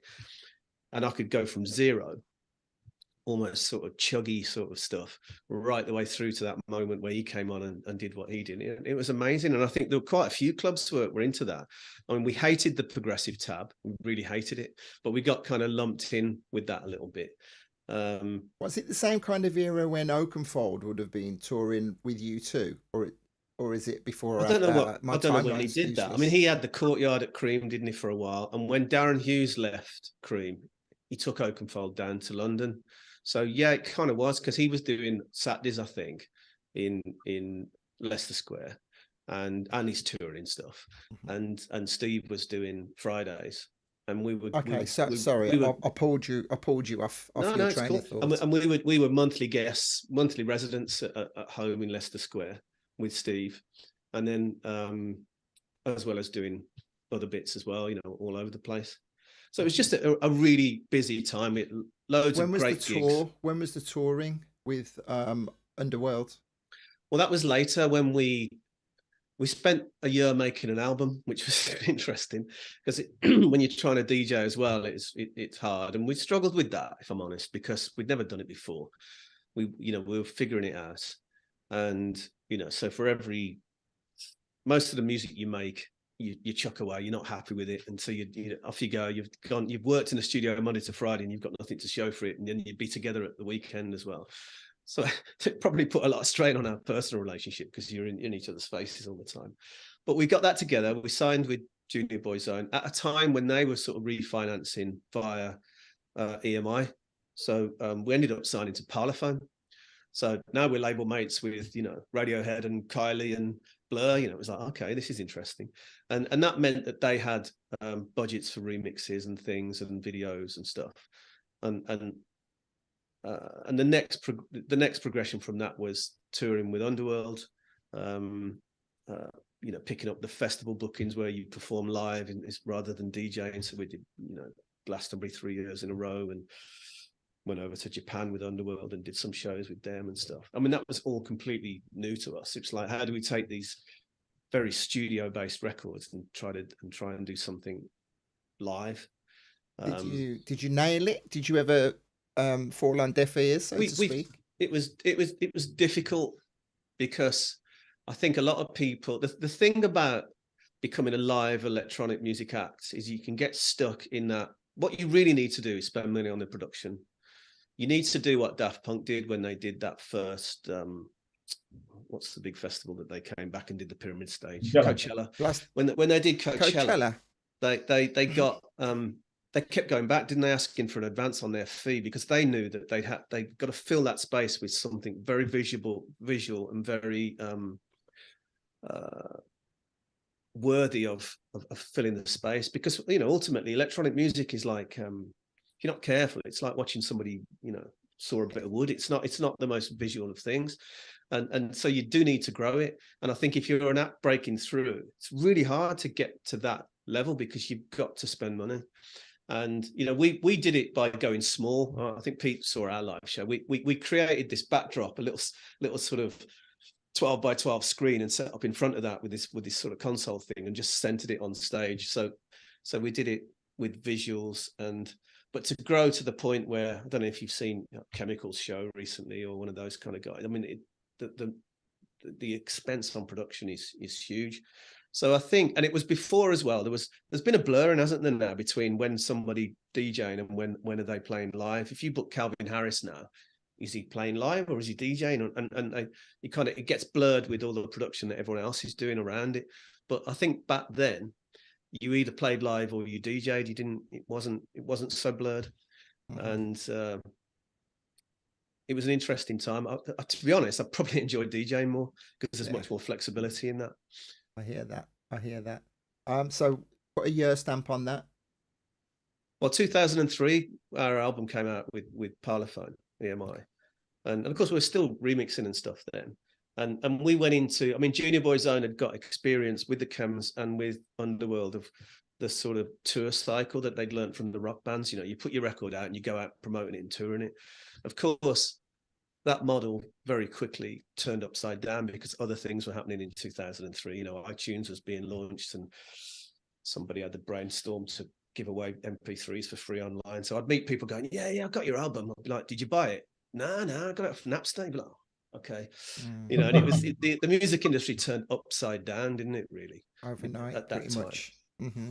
And so it became really tricky at one point, because it was less and less clear where the money was going to come from. And it took a while for it to sort of reinvent itself and get to somewhere where we are now. Okay, well, we'll skip forward in a little while. Sam Homer has been listening, saying, loving this, great stories, and Jeff is heaping praise upon you, Pete, for the regular appearances at Mambo's, and also album release parties in Ibiza. That's for Jeff and the Jakarta connection. Not Jakarta. Kuala Lumpur. Kuala Lumpur. Marini's album, Jeff. I'm sorry. Okay, so let's skip forward a few years then, I guess, Pete, because there's lots of gigs, lots of appearances, something significant, I guess, that springs to mind. I mean, I started getting more noticed in Ibiza, I guess, once, a bit like playing at Rosie's and Solihull and getting gigs in Birmingham. By being the DJ at Mambo, I would get to meet people like Danny Whittle, who was running Pasha, who actually I'd met before in Birmingham, actually at Steve's house, because Steve DJ for Danny in Brighton, I think, when we were at Global Grooves. But of course, Danny went on to run Pasha, and I got invited to go and play there. So that was incredible. I ended up also winning the Best Ibiza DJ award, which was obviously, it's become a big thing since then, but I wasn't that aware of it. The first thing I kind of knew was that I'd actually won it. I was a bit like, wow. So that was a really nice thing. I'd worked very, very hard in Ibiza. So that was a lovely thing. And then Renaissance made me their resident. And it was the year they went really big at Privilege and had like Left Field Live and Moloko and Kylie. And, you know, there were nights where it would be like Carl Cox, Dave Seaman, me, and, you know, Left Field Live, great lineups. And then Renaissance shifted around different venues. So all the pets are coming. I've got my dogs here, one of the cats. We live in a zoo. And so I became resident at Amnesia, and then I'd start playing for Cream and doing the closings of Amnesia and the openings. And then I would meet Darren Hughes, probably through Steve, and Mark Broadbent and Sarah Broadbent that were running Home. I was home. It was Home at the time, wasn't it? And that became We Love, and then I would start playing at We Love on the Sundays, which, you know, I think would say the best gig of my life ever. Cat's super loud. So you know, like Lee and Jim made me resident for Money Pennies in their back room at El Divino. So I ended up kind of being resident, I guess, at different points at every club in Ibiza. And that was great. So play at Mambo, then maybe go and play at Renaissance afterwards, and then end up playing at a after party with Charlie Chester till lunchtime. till Thursday. No, but literally, I remember DJing in like a pink wig and a sarong, and I think it was really embarrassing. I think back now, and it was the first time I met Dave Piccioni, and I elbowed a pint of lager into his record box. You know, messy times, but fantastic. And you know, sometimes you do like 18 hours DJing in a day, back to back almost. So, and then what started happening, I guess, Steve said to me, you know, we need to start making records. We're going to get left behind. And of course, the only thing I knew about music was Phil and Alex, because we used to hang out a lot at their studio. And it was always fascinating. It always seemed way over my head, but I absorbed a lot of information sitting at the back of the room, watching them make records. And obviously they started working with Steve, but I made a record with there's a guy called Gordon, who was actually he was the trumpet player in all the Sade records, and his brother was Sade's co-writer. So that's my intro, was working with Gordon, and he had a guy in London called Adam. So I would drive down to London, work in the studio all day, and then come home to Birmingham. So that's how I started. So I started making records. Renaissance. So this is all in the off season, of course, or through the winter. I guess this would be, yeah. I mean, this was about 99 when I started making records, and I think my first one came out. Pete Tong played it a lot. It got into the Buzz chart. You know, back then records, even then they were selling thousands. You know, you'd make like 20 grand from an underground record. So, you know, I was thinking, wow, if I could put 5 of them out a year and DJ, that's looking quite interesting. And then I actually signed a record to Phil, to Fuji. And that was the year. He never gave you 20 grand, I'm sure. But no, it was the year sales plummeted. And, you know, that's your fault. His fault. I mean, I know some killed of the music industry that year. Like Phil was doing like 25,000 copies of some records on Fuji, you know, like a lot of units. Mm-hmm. And it was the year that it really, I guess, it kind of collapsed. But Steve would sign a lot of my records, and so, but I never had a specific. I meandered in my style, and then a good friend of mine I met through Steve, who was his producer, a guy called James Doman. He was like, you know, let's try and make a hit. And it seemed fun. And James was really into making pop.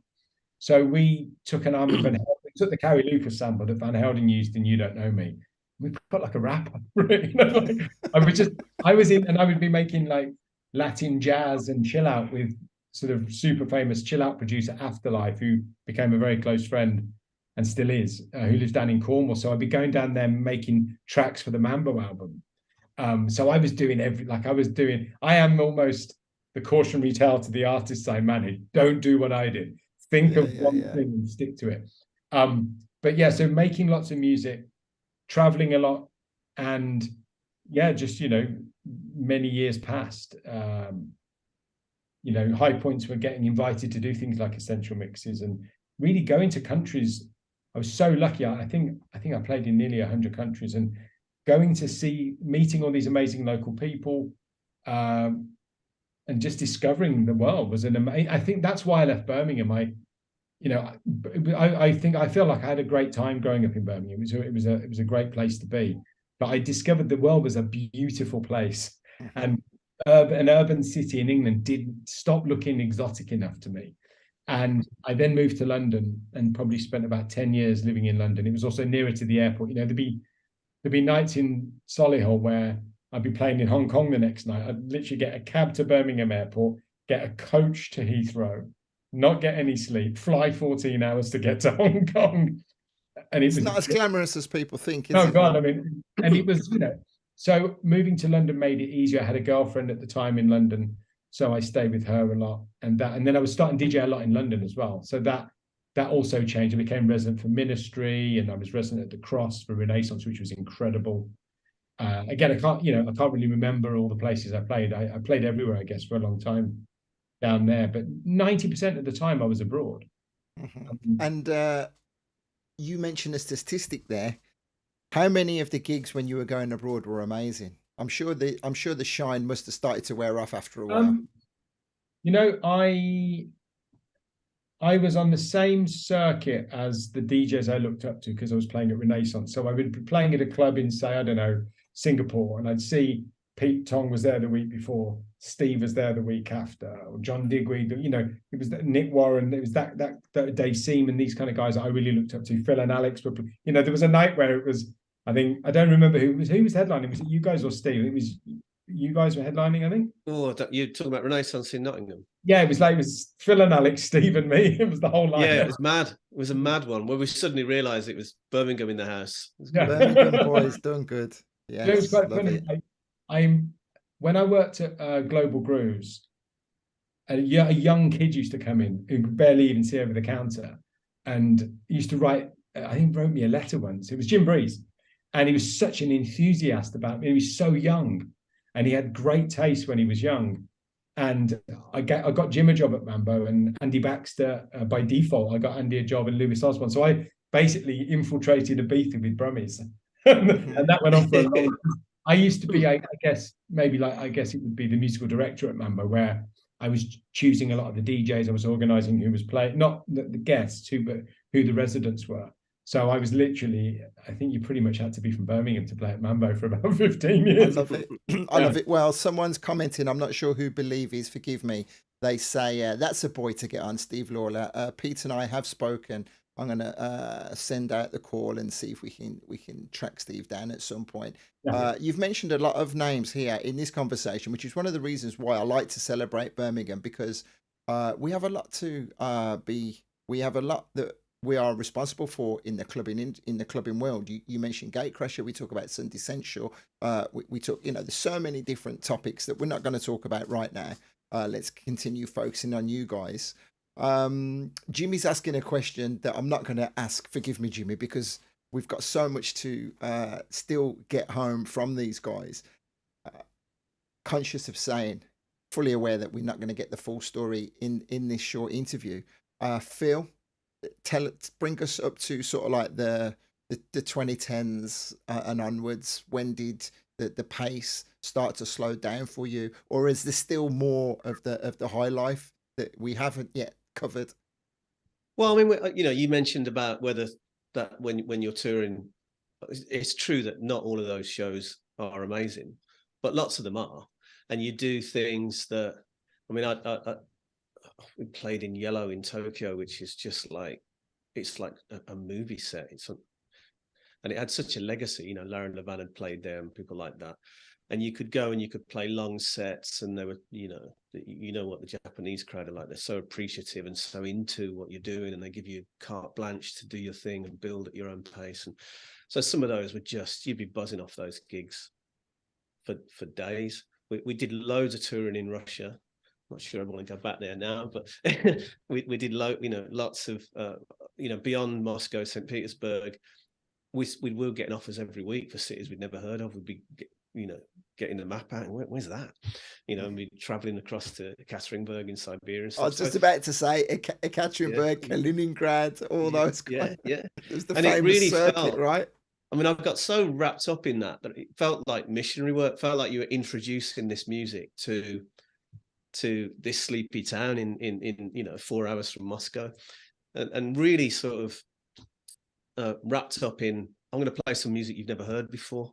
It wasn't about playing the big tunes. It was about sort of having a sound and taking that sound.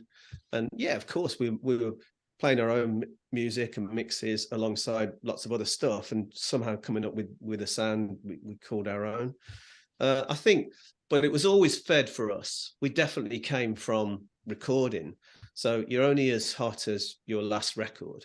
And like I say, I mean, the things really did change in 2003, 2004. The music industry was struggling to identify itself. There were lots of redundancies at EMI, like lots of people lost their job.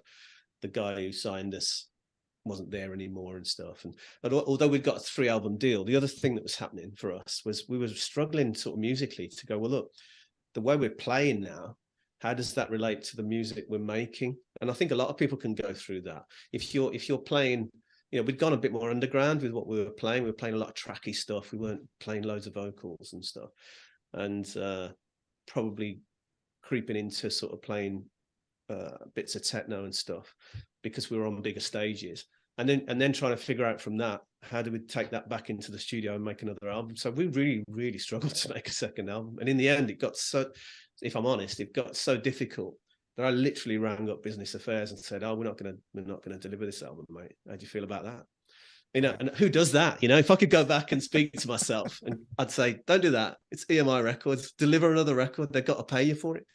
But we walked away from the deal because I couldn't deal with the A&R process, that you're delivering music. You'd be playing stuff to them in their office, and they were obviously thinking radio, sales, this isn't going to work, Mm-hmm.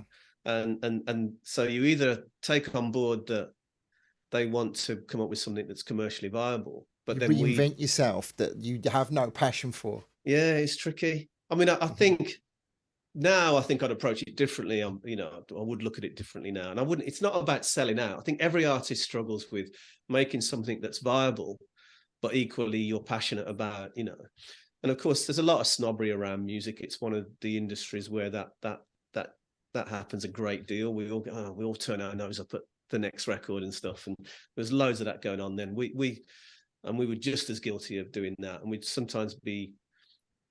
When we made our first records, and when we made a record like Spark, nobody was looking really, nobody cared because but when you've had some success, people are looking, and they're waiting for your next move, and it can be quite a scary place to be. And again, like I say, I'd probably handle it differently now because it doesn't matter really, but at the time it really did. We were so wrapped up in the huge art thing. Mm-hmm. So at some point then, as I started to say, the tempo slows down, forgive the analogy, and so tell us how it all slowed down until it eventually stopped. Alex decided he wanted to live in London and moved down to London, and we thought we could make that work. And in truth, we probably didn't, because when he first went down, he lived in Brixton, so it wasn't getting down to London because we were doing that loads. It was getting to London and then getting across to Brixton, and it just sort of made working together a bit more tricky. And I think that the momentum had gone out of it a little bit. So we did bits, we were still getting some offers. And I think, again, if I'm completely honest, I fell out of love with the music industry a little bit. Not the music, not the DJing, but the industry and the sort of fragility of that kind of career. And me and Pete. So aside from the struggling to find your sound, so to speak, did you still feel relevant? Did that ever become an issue for you? Did you ever question if you were still relevant? Yes and no. I think, you fight for that, and then it kind of didn't matter whether we were relevant or not. I think, people have, the industry moves on. The industry, it's hard to be the next, they're always looking for what's new and fresh, and people want to write about the new thing. It was led a lot by journalists and stuff, discovering new music and talking up the next thing. And right. Record company A&R is the same. So unless you're super established, unless you're broken through to a point where you can go away for a bit and work on your next record, because you don't need to be in the limelight, it's tricky, because you've got to keep putting music out. So you're trying to balance that. So yeah, I suppose to some degree, you move on. And I think what I did as I kind of reacquainted myself with Pete, who was in a place where we had a bit more time to spend time together and stuff, and the kind of Balearic thing that Pete had been doing. And I just suddenly took a break from house music, I suppose, and just embraced all this other music that I'd been ignoring for a while. Because I think there was a while when I was so blinkered about what we played and what we did that I wasn't interested in anything else. It had to sound like that. There was a sound, so blinkered about it. And then to come up for air and go, wow, you know what, there's a lot of music out there that I've never played before or even heard before, and just rediscovering stuff. So I had a moment where I just sort of, I don't know, a cathartic moment where I just sort of started buying other records. Well, let's carry on with this conversation. I just want to say to people who are with us, this is an enthralling conversation. I'm truly enjoying it. Guys, I hope you can afford me a little bit more of your time as we continue talking. Yeah. People watching are loving it. I want to get the rest of the story. I'm aware that time's rolling on, but let's carry on then. So yeah. Pete, take up the story for where that comes. So I guess of a similar, there's probably a million things I'll leave out, but you forget a lot of the things. But I think as time progressed, actually Eddie Gordon, who was Pete Tong's manager, was like my kind of first, I guess he was a manager of sorts. He was like mentored me a lot, and he was always trying to teach me how to sort of get into radio. And I had a girlfriend at the time that was a voiceover artist. So I was surrounded by people who were really good at that, and Phil was always great at talking on the radio. So in that period, Eddie was trying to get me and my girlfriend at the time to do a show together, but that never made sense to me. It was always very music driven for me. And so me and Phil started talking about doing a radio show. So we started a radio show called The Global Network. And this was great fun. We made it together sometimes, and then often I was in London, so we'd send it backwards and forwards. But that was fun. The first time you have a mic in front of you, you kind of clam up in your monotone. And then Eddie really helped me like a lot, and Phil did, and a guy called Justin Wilkes, who was from Birmingham, obviously did a lot on the radio. So, but then I almost took it like me, every time me and Phil call each other, it's like, hi, that sort of almost Tony Blackburn. So I'd be like, hi, yeah. Listen to the Global Network. And it was like, oh God, no. So it took a long time to learn to be comfortable and just be yourself. So me and Phil did this show, and we'd play new music that we were into, but then we'd have a section of more alternative stuff. That just never could ever go away from me. And I guess I was the future manager in me was already like, I'll get this on some stations, and it ended up on like 200 stations around the world. And so that, I guess, started a love of radio. And also, I guess I've been writing for DJ Mag for about 10 years at this point, because a guy I met who was a journalist in the Ibiza called Ronnie Randall asked me to review some records. I had to write it out and handwrite it and fax it into DJ Mag. I'm so dyslexic. I think Ronnie had such a nightmare typing up my nonsense. But so I was doing a lot of different things, and yeah, I think, and as time passed, and I think where was it? If I go forward to 2012, also with the more commercial record I made with James Doman, we got signed by, again, good old friend from Birmingham, Jason Ellis, who was obviously the buyer in HMV. And we've stayed really close friends. And so Jason, we signed to Positiva. And then, it was number one on Beatport. It was big in Canada. We got nominated for a Juno Award, but beaten by Deadmau5. I think it was the year he broke.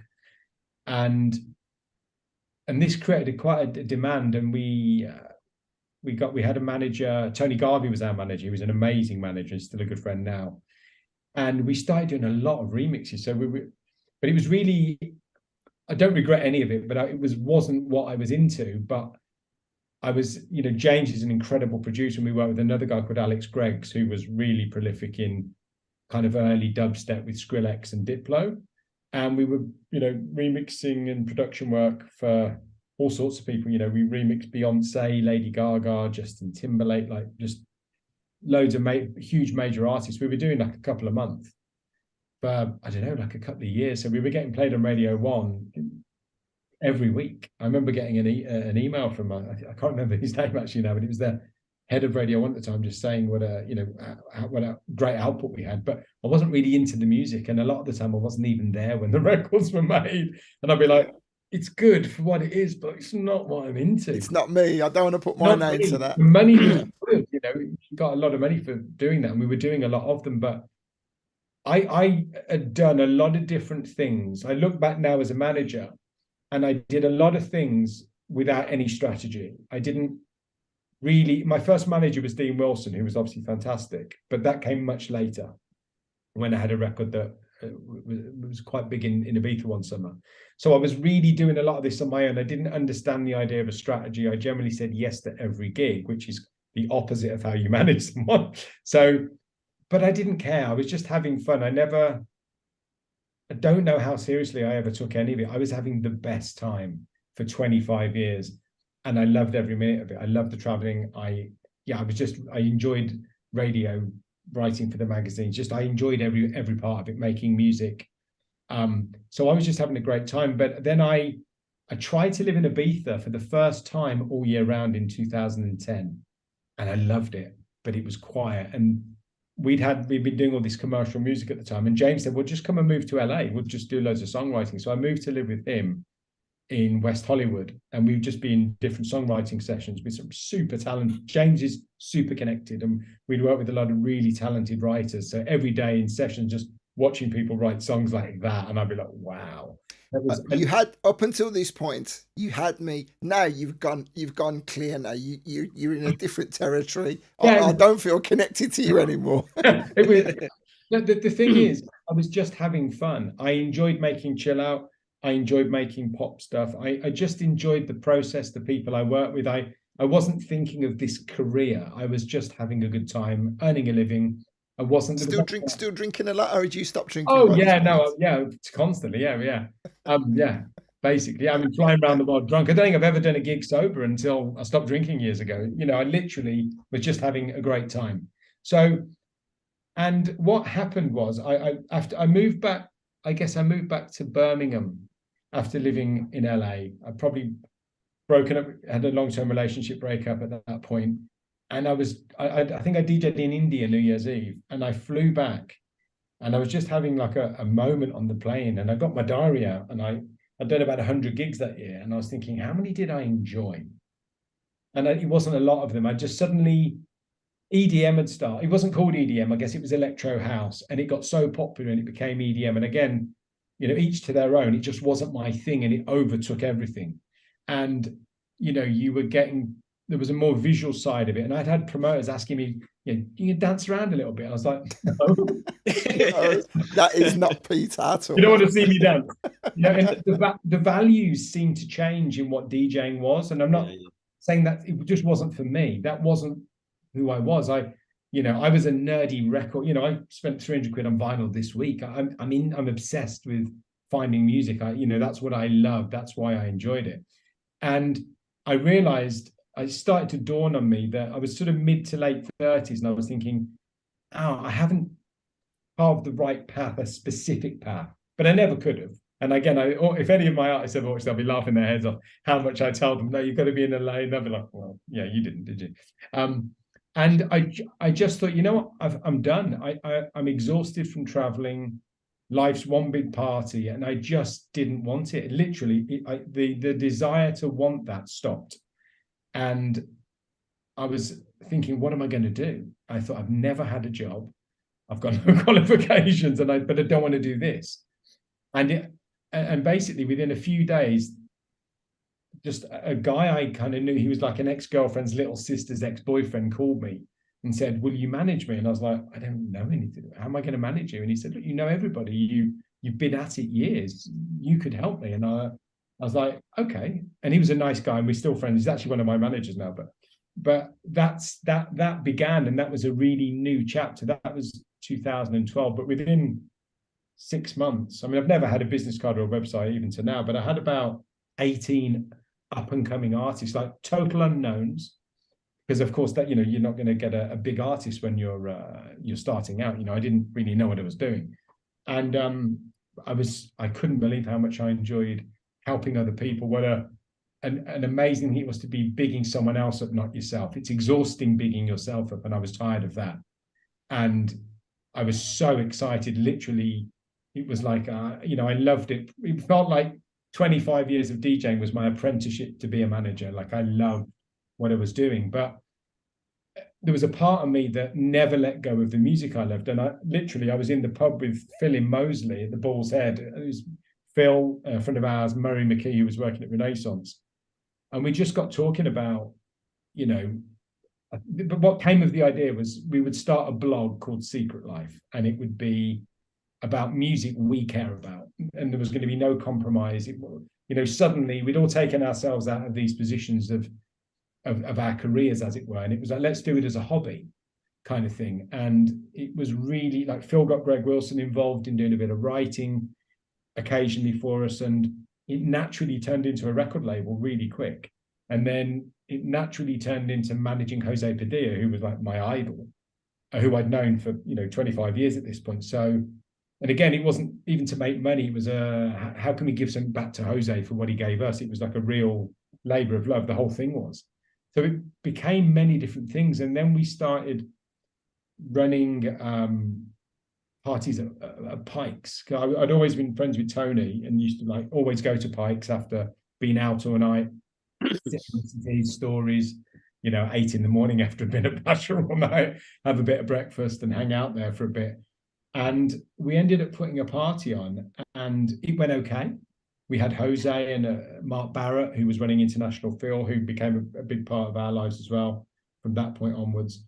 And then the next year, we took it a bit more seriously, and we started booking just people we wanted to hear, like Leo Mass, who was like a legendary Italian DJ, was very instrumental in the early days of Amnesia, Paul Daly from Left Field, Richard Norris from The Grid, just all these interesting people that we wanted to book.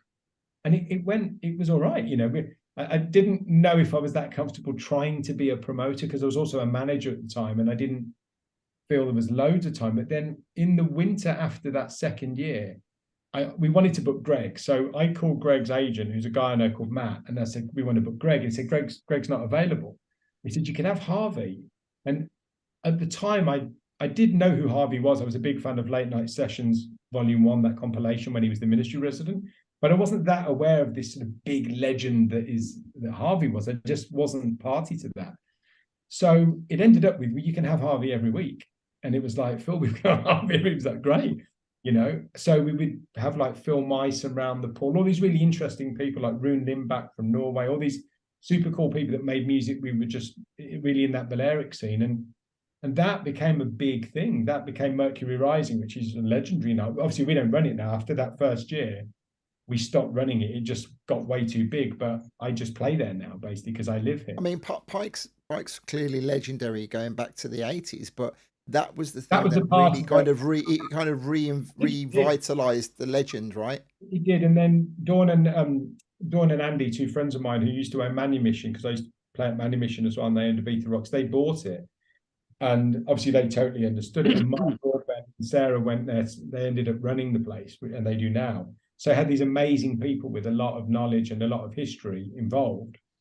And so we were really lucky. Again, it was an accident. We tried to book Greg, ended up with Harvey, and that became a wonderful thing. And I guess happy accident. Well, we got Sarah Harris coming into the chat saying, "Yes, boys." I went to college with Sarah. It did feel like something that was sort of almost anti-club, and it was anti the big club thing. It was very, somebody in my family described Pikes as a house party that's got a bit out of hand. It's like that. it doesn't really feel like a club. But it is a magical place, and you're kind of very aware of the history and stuff, and you can't get in that pool without thinking of the Wham video. Or is it the what's the geezer who did the parody of the Wham video recently? I can't think of his name. The Scottish guy with the Tourette's. Oh, come on. Anyway, he did a parody of the Club Tropicana video. Really famous. Someone will tell me in the chat, but sorry. So other stuff that's happening around this time, I guess, when I had officially, given up my DJ career and started managing artists, I started really reflecting and thinking, okay, I didn't regret at all getting it wrong and not having this focus, because actually it had got me where I was, and where I was I loved what I was doing. So the things I was then doing, like things like Secret Life, they mattered and they were important to us. And I think Phil was telling me about an interview he'd read about Carl Hyde from Underworld, saying they'd sort of elevated their career to hobby status once, they said in an interview. And we kind of like that idea. So, well, that was face to face. It was backstage at one of their gigs. Oh, sorry, was that something? Any long-standing relate? I mean, you do. I think anybody falls in and out of love with the process or the music, or you kind of reinvigorate yourself. And it was Rick who said that they elevated it to the status of being a hobby again. And at first you have to think about that, but then when you take the pressure off it, because when you do something you love for a living, sorry, I've interrupted you, Pete, but when you do something you love for a living, it changes the very thing that you're doing. And if that thing's art, then because if you quickly figured out that the biggest record you could make was a full-on EDM thing, and we'd all be making them, wouldn't we? But what we allow to complicate it is our personal taste and the fact that actually we don't particularly want to make music. You don't enjoy that, and you don't want to be associated with it as well.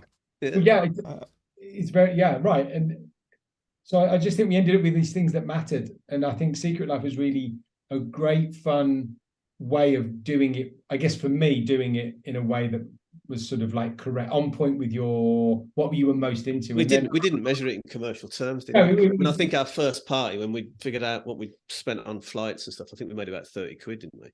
I think so, yeah. But it kind of didn't matter. It didn't matter at all. Yeah, and you know what also happened when I moved back to I think it was about 2013, I met this girl through Mark Knight called Kelly Allen, who's a DJ now, doing really well.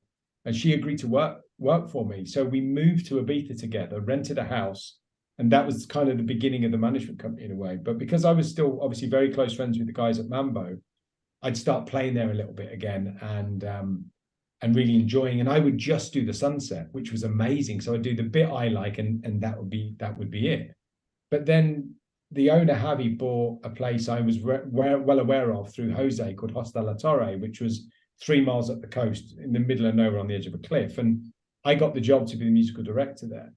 So that was really interesting. And this was, again, another way to really be self-indulgent and do exactly what you wanted. So Secret Life as an entity became partners with a guy we'd met called Mark Barrett, who I guess ran the most credible label in the world at that point, called International Film. He's a great producer. So the three of us with the owner of Mambo, we became partners in Hostel La Torre Recordings, and we started a compilation series, like a double gatefold, beautiful vinyl compilation. And again, another labor of love, and that got real critical acclaim. So I then started to bring in really interesting people to play at La Torre, and I put some amazing residents in. So I had like Jose Padilla, Alfredo Pippi, Neil Macy. Actually, I knew Neil's name. I'd heard him in Birmingham, but Neil was in the same co-working office, and he's such a nice guy, and I knew he was a great DJ. So Neil became one of the residents as well. Was Phil one of the residents? Phil Cooper? Yeah, Phil came later. Phil Roy. And then Andy Wilson and John Sotrinci. So we had these, I mean, I was the youngest DJ and I was in my 40s. You know, I think we went from about 40 to mid 60s. Like my specification was proper selectors who are really into what they're doing. And the comp did really well. And then I'd start and bring guests like Harvey did our first comp launch. David Holmes has come and played. And again, Phil Mice. I mean, there's too many people to even remember. Like Sasha did an ambient set a few years ago, which was incredible. Man Called Anima performed live. Phil Mice and Leo Mass. A super long list of Deans. Again, yeah, people like Dean Smith, who again I'd never met. Amazing DJ. And again, you know, And then that also led to me and Mark, as if Phil wasn't living in Ibiza, so wasn't, we'd play when he came, but he wasn't here. So one day, me and Mark ended up filling in. In fact, actually, Phil produced the radio show. You were there. You were there. Oh yeah. And we filled in for Giles Peterson on Worldwide FM, and that went really well. So we ended up getting the Worldwide Ibiza show, became our show, which I've done until it's Worldwide FM sadly stopped really recently, a few months ago. So again, I carried on doing radio, but with music, you're obsessively passionate about. Nothing's a compromise, and it doesn't matter because it's not your job in that respect. It wasn't how I needed to get paid. So that's how things progressed. From that Well, sort of... that'll be a good moment for me to step in and say to Phil then, because I do know there are other avenues now that you get paid. At what point did a career change happen for you? I think I just got. I mean, I think there is a point in, if you do music for a living, where you've got to either compromise what you do, or do something else. I got to that point where I thought I can't just make music to get paid. I took that sort of elevated status. It may be a personal question, but was any of the decision based on the fact that financially things were slowing down for you? Yeah, you've got to get paid. Not really. really? Yeah, and I just, I mean, we all had. I think we had, and I think every DJ goes through this at some point. That sort of panicky January where you're looking at your diary and you're thinking, where are the gigs? Christmas is out of the way. Where are the gigs for this year? And I'd had a couple of years where it was really slow start to the year. And I knew why, because obviously our stuff was fed by music. The Futureshock stuff, at least, was fed by music without releases and without that profile that gave. Of course, the gigs were going to slow. So, yeah, I just needed I just reinvented myself as a school teacher. And I love it. And what's your forte? Well, everyone would assume that I'd go in and teach music, but I actually teach computer science. Okay. Because I think accidentally making electronic music, you teach yourself quite a lot about technology. And so I was a music technologist rather than a musician. And so, yeah, but it has allowed me to continue to, I mean, I think doing what we did, you can't put it down. You're a DJ for life. I can't stop thinking like a DJ. I can't stop hearing a track and thinking, oh, what would work nice with that? And, I still, I'd relish the chance to go and play some vinyl up at a Plough somewhere. Or, I'll do stuff all the time, because you can't walk away from it. But I just needed, I needed to take that, make it hobby status to the next place, really. I mean, we have calls that have hours. Pete's coached me into management a few times. So how long down the road are you into the teaching now? I'm 5 or 6 years now. Yeah. Wonderful. But like I say, we got involved with Ministry of Sound because they got a roster of guys that were touring with them, and Pete called me one day and went, look, we're going to work for the ministry, doing managing their guys.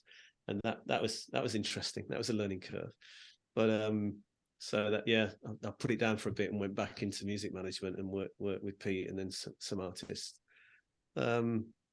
Again, beautiful learning curve, and I think if you've done what we've done, you can pass that on. But this is and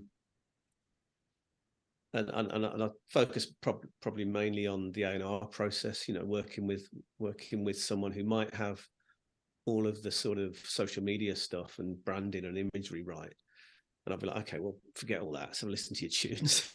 Do you know what I mean? Well, that could be better, couldn't it? That doesn't really groove right. I love that. I like the nitty-gritty of A&R in tunes, and I think if you've made music and you've got some kind of proven track record, you kind of have the right to do that, because otherwise, if you're an A&R guy who's pulling someone else's music apart, when you make something, it better be good. Yeah. Definitely, I get that. Well, there's a whole different conversation to be had regarding the practices that we learned down the years in relation and how that stands up in today's society. Yeah. So, Pete, tell us then, because I am conscious of keeping you guys for too long, but I'm also conscious of capturing the whole story this evening. The where you're at now with the management. and the heights that you've reached? I mean, firstly, I mean, it's amazing that I mean, I think it's about the 11th or 12th year now of doing it.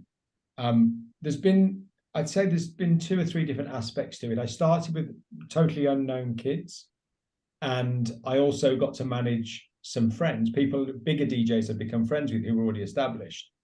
And that was also interesting. So I got to work with lots of people I really admired. Again, when we were managing Jose, who was, my absolute all-time DJ idol, but it was complicated because, Jose had battled with a lot of addictions, and he was a complex character.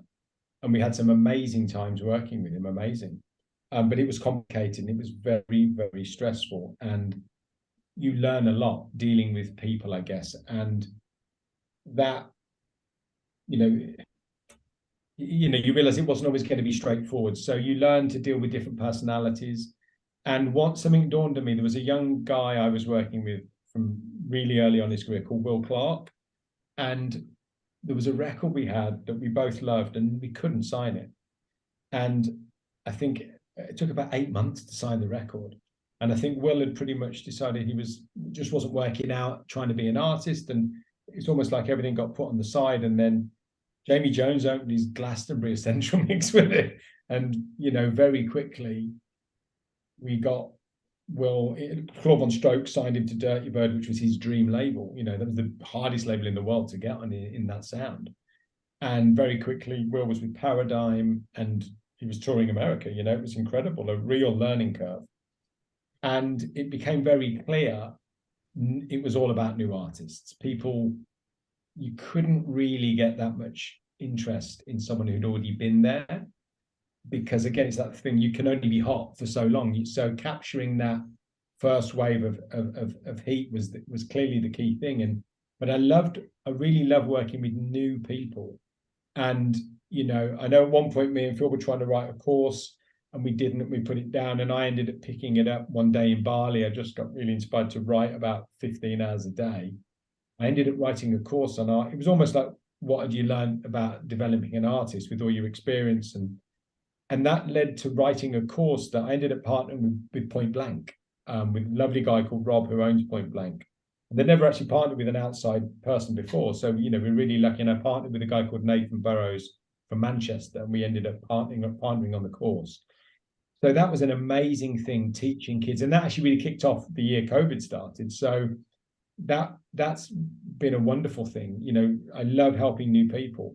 But over time, some of the artists had more and more success, and artists come and artists go. And then there was an artist I met through a friend in Ibiza called Temba, a South African guy.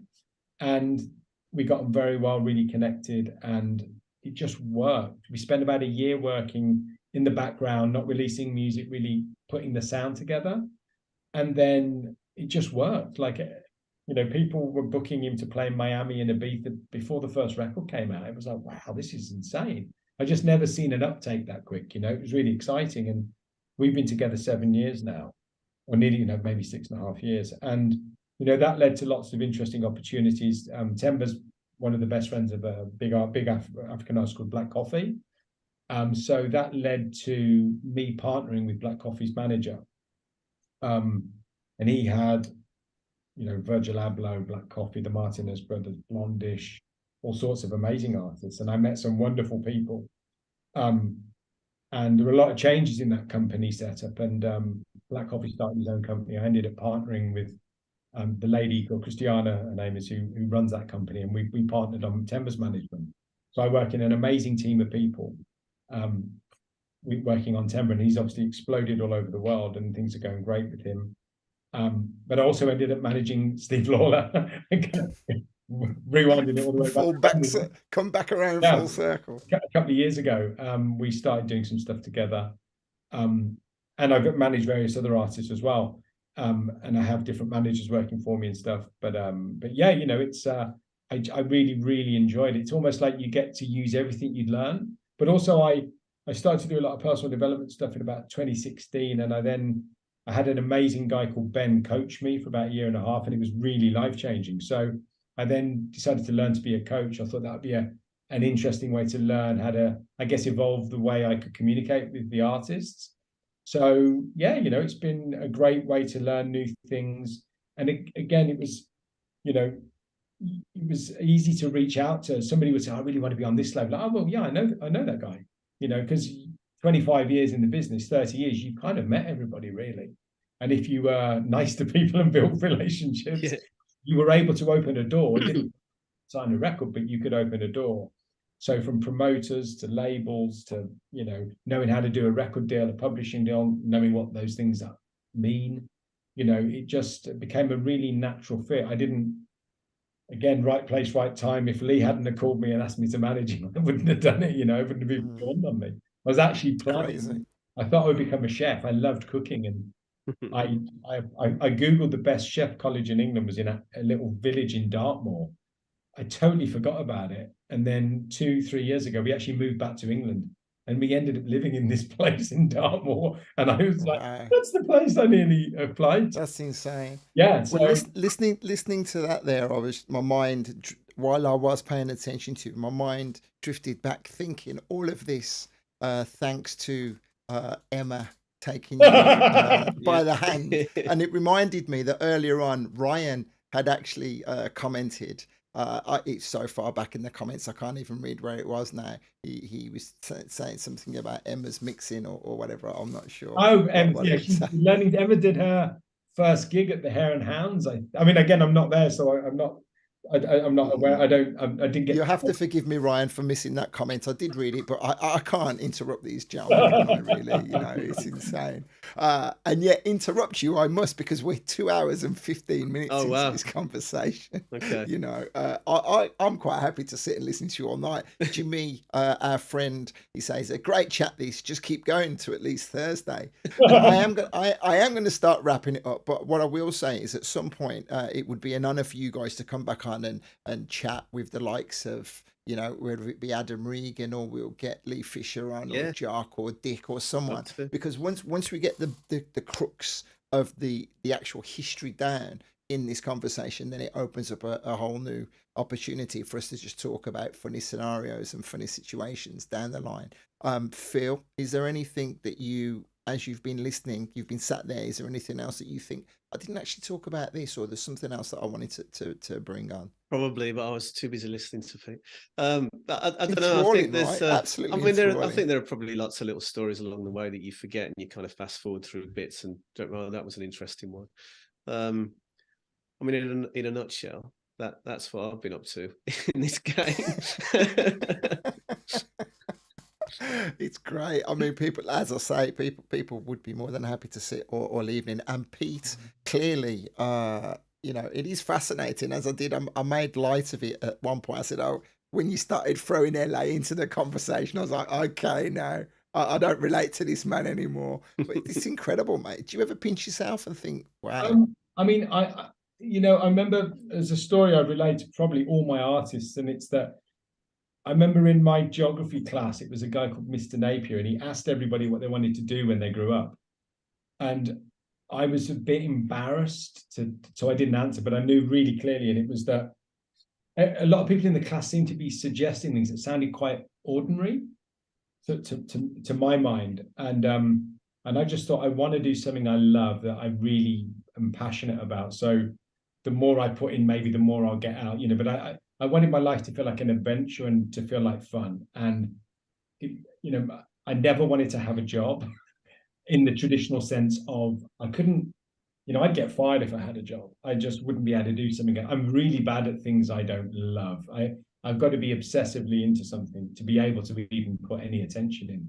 So I'm always very grateful that I ended up accidentally. I don't know, I mean, there's definitely been an intention to do it, but that I've ended up doing what I love for, I don't know what, I'm 49, you know, I left school at 16, and all this time I've had great fun, been to amazing places, met great people, and, you know, and just, you know, it's just been great fun, the whole thing. And, you know, and also I'm loving it, you know, maybe more now than ever. And I DJ a little bit now. I play at, you know, La Torre a little bit. I play at the Standard Hotel here in Ibiza. I play at Pikes.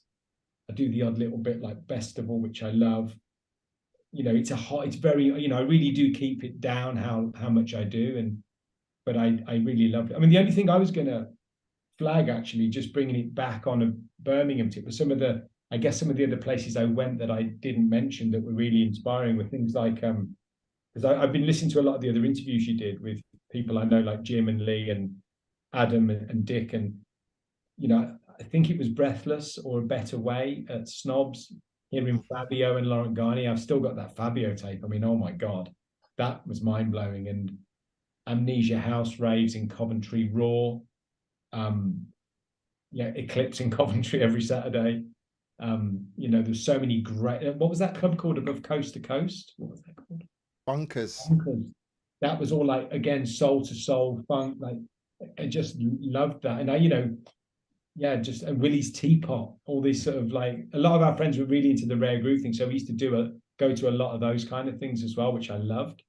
So they're just, I really did so much. I look back now and it makes sense where it all came from. Birmingham was a great place to be when I was growing up, and I think I don't really know what Birmingham's like now. I've rarely been to Birmingham. The city centre, I've not even been there. I mean, I think I've been there once in 20 years, probably. You won't recognise the old place. Yeah, I mean, it looked beautiful, actually. I couldn't believe it's really like the smartest city centre I think it's probably in the country. It's beautiful. But I just ended up staying in Ibiza so much. I've spent maybe 15 years here. I got married, ended up staying here, and I love living in the countryside here. It's, again, there's a great saying that Steve Miller, who's the Chill Out producer of Afterlife, said to me. He said, create a life you don't need to escape from. And, I kind of feel like I've done that here. And I swim in the sea every morning. You live in Spain as well. It's a nice life, being in the sea every day, the sun shines. Well, I thought I had a nice life until I heard yours. Brilliant. Okay. Did an interview about Birmingham. I'm the only person still in Birmingham. What are you, Perry? I know. you should get an award. And actually, I'm just going to throw this in. I'm not going to allow you to reply. You were awarded the Lifetime Achievement by Pete Tong, right? Oh, no. Is that right? It was something called... it was the Radio 1 Hall of Fame, or Pete Tong's Hall of Fame. Oh, yeah. Yeah, look, when that happened, I looked at who'd won it, and I genuinely didn't understand how that happened to me at all, because it was like, people you really looked up to. So, I think maybe that was a very lucky thing. I don't know. That was we did a 20th.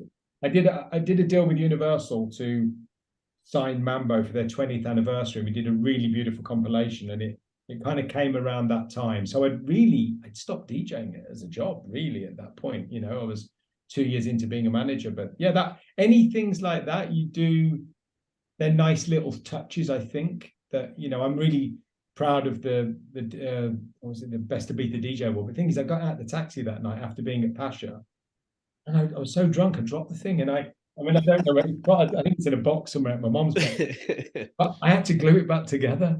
And I glued it back the wrong shape. So it doesn't look like it looks a bit weird. The tales that can be told over a beer.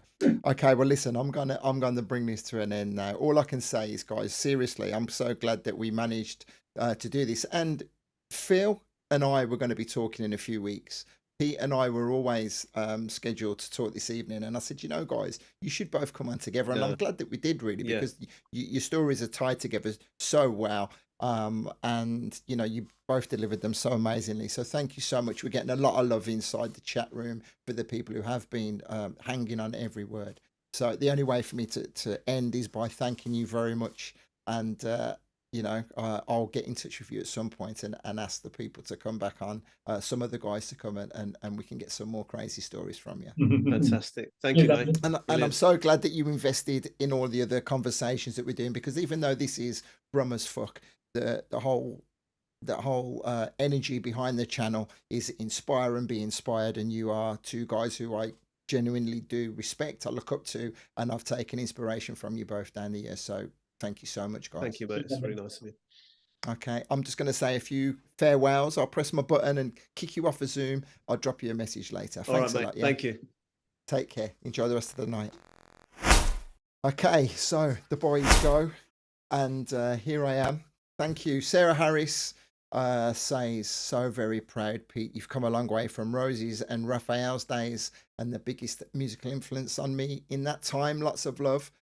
Emma was talking about 49ers. And thank you all for your comments throughout. It's been interesting reading your input. And I'll say again to anybody that does come back, because we do get a hell of a lot of people checking out the recordings, please do leave a comment. Let the guys know what you enjoyed, and we'll get them back on. As you can see on the screen, the next Monday, we're going to Nottingham, further up the motorway. Nuts as fuck is the conversation in our next series.